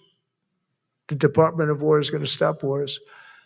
If we are as ruthless and relentless as our enemies, the United States Armed Forces will be totally unmatched in the future. We have a group of enemies that are very ruthless and very smart, but they can't match us. They can't match us. They don't even come close to matching us. Again, it's very important for me to say we are the greatest military in the world, but we make the best equipment in the world. I watched our anti-missile missiles. I watched our Patriots just knock things out like a needle, hitting another needle on the stage. There's a needle up there, and you send another needle up, and it hits it every time. During the war, we went 14 for 14. We had 14, this is with Iran, we had 14 missiles coming at us. All 14 were knocked out of the sky, every one of them. We make the best equipment. From Sparta to Rome, to the British Empire, to the United States of America, history has shown that military supremacy has never been simply a matter of money or manpower. At the end of the day, it is the culture, spirit of our military that truly sets us apart from any other nation. Our ultimate strength will always come from the fierce people and those brilliant people with such pride and the unbending will and the traditions of excellence that have made us the most unstoppable force ever to walk the face of the earth. And that's what we are. Remember, we never want to use it, but we have the most powerful nuclear capability, and I call it nuclear deterrent of any other country. Nobody close. The men and women in this room inherit the legacy built and won by Washington and Jackson, Grant and Pershing, Eisenhower and Patton, Nimitz and LeMay. We carry forward the majestic military heritage passed down from father to son, soldier to soldier, and one generation of warriors to the next. You are warriors, you know that, right? You're great warriors, or you wouldn't be in this room. You're the best of the best. From Concord Bridge to Fort McHenry, from Gettysburg to Manila Bay, from Normandy to Sicily, and from the jungles of Vietnam to the dusty streets of Baghdad, America's military has charged into hellfire, climbed up jagged mountains, crossed roaring oceans, and thundered across open deserts to defend our flag, our freedom, and our homeland. Nobody does it like you. Now we are discovering American muscle, reasserting American might, and beginning the next story chapter in American military legends and lore. That's L-O-R-E. It is lore. When it comes to defending our way of life, nothing will slow us. No enemy will stop us. They cannot stop us. And no adversary will stand in our way. They won't stand in our way. We don't want them to stand in our way. We don't want to even put them in that position, but they're not going to stand in our way ever again. You'll never see 4 years like we had with Biden and that group of incompetent people that ran this country that should have never been there. Because we are the United States military, the best, the boldest, the bravest that the world has ever seen, that the world has ever known. With leaders like we have right here in this beautiful room today, we will vanquish every danger and crush every threat to our freedom in every generation to come, because we will fight, fight, fight, and we will win, win, win.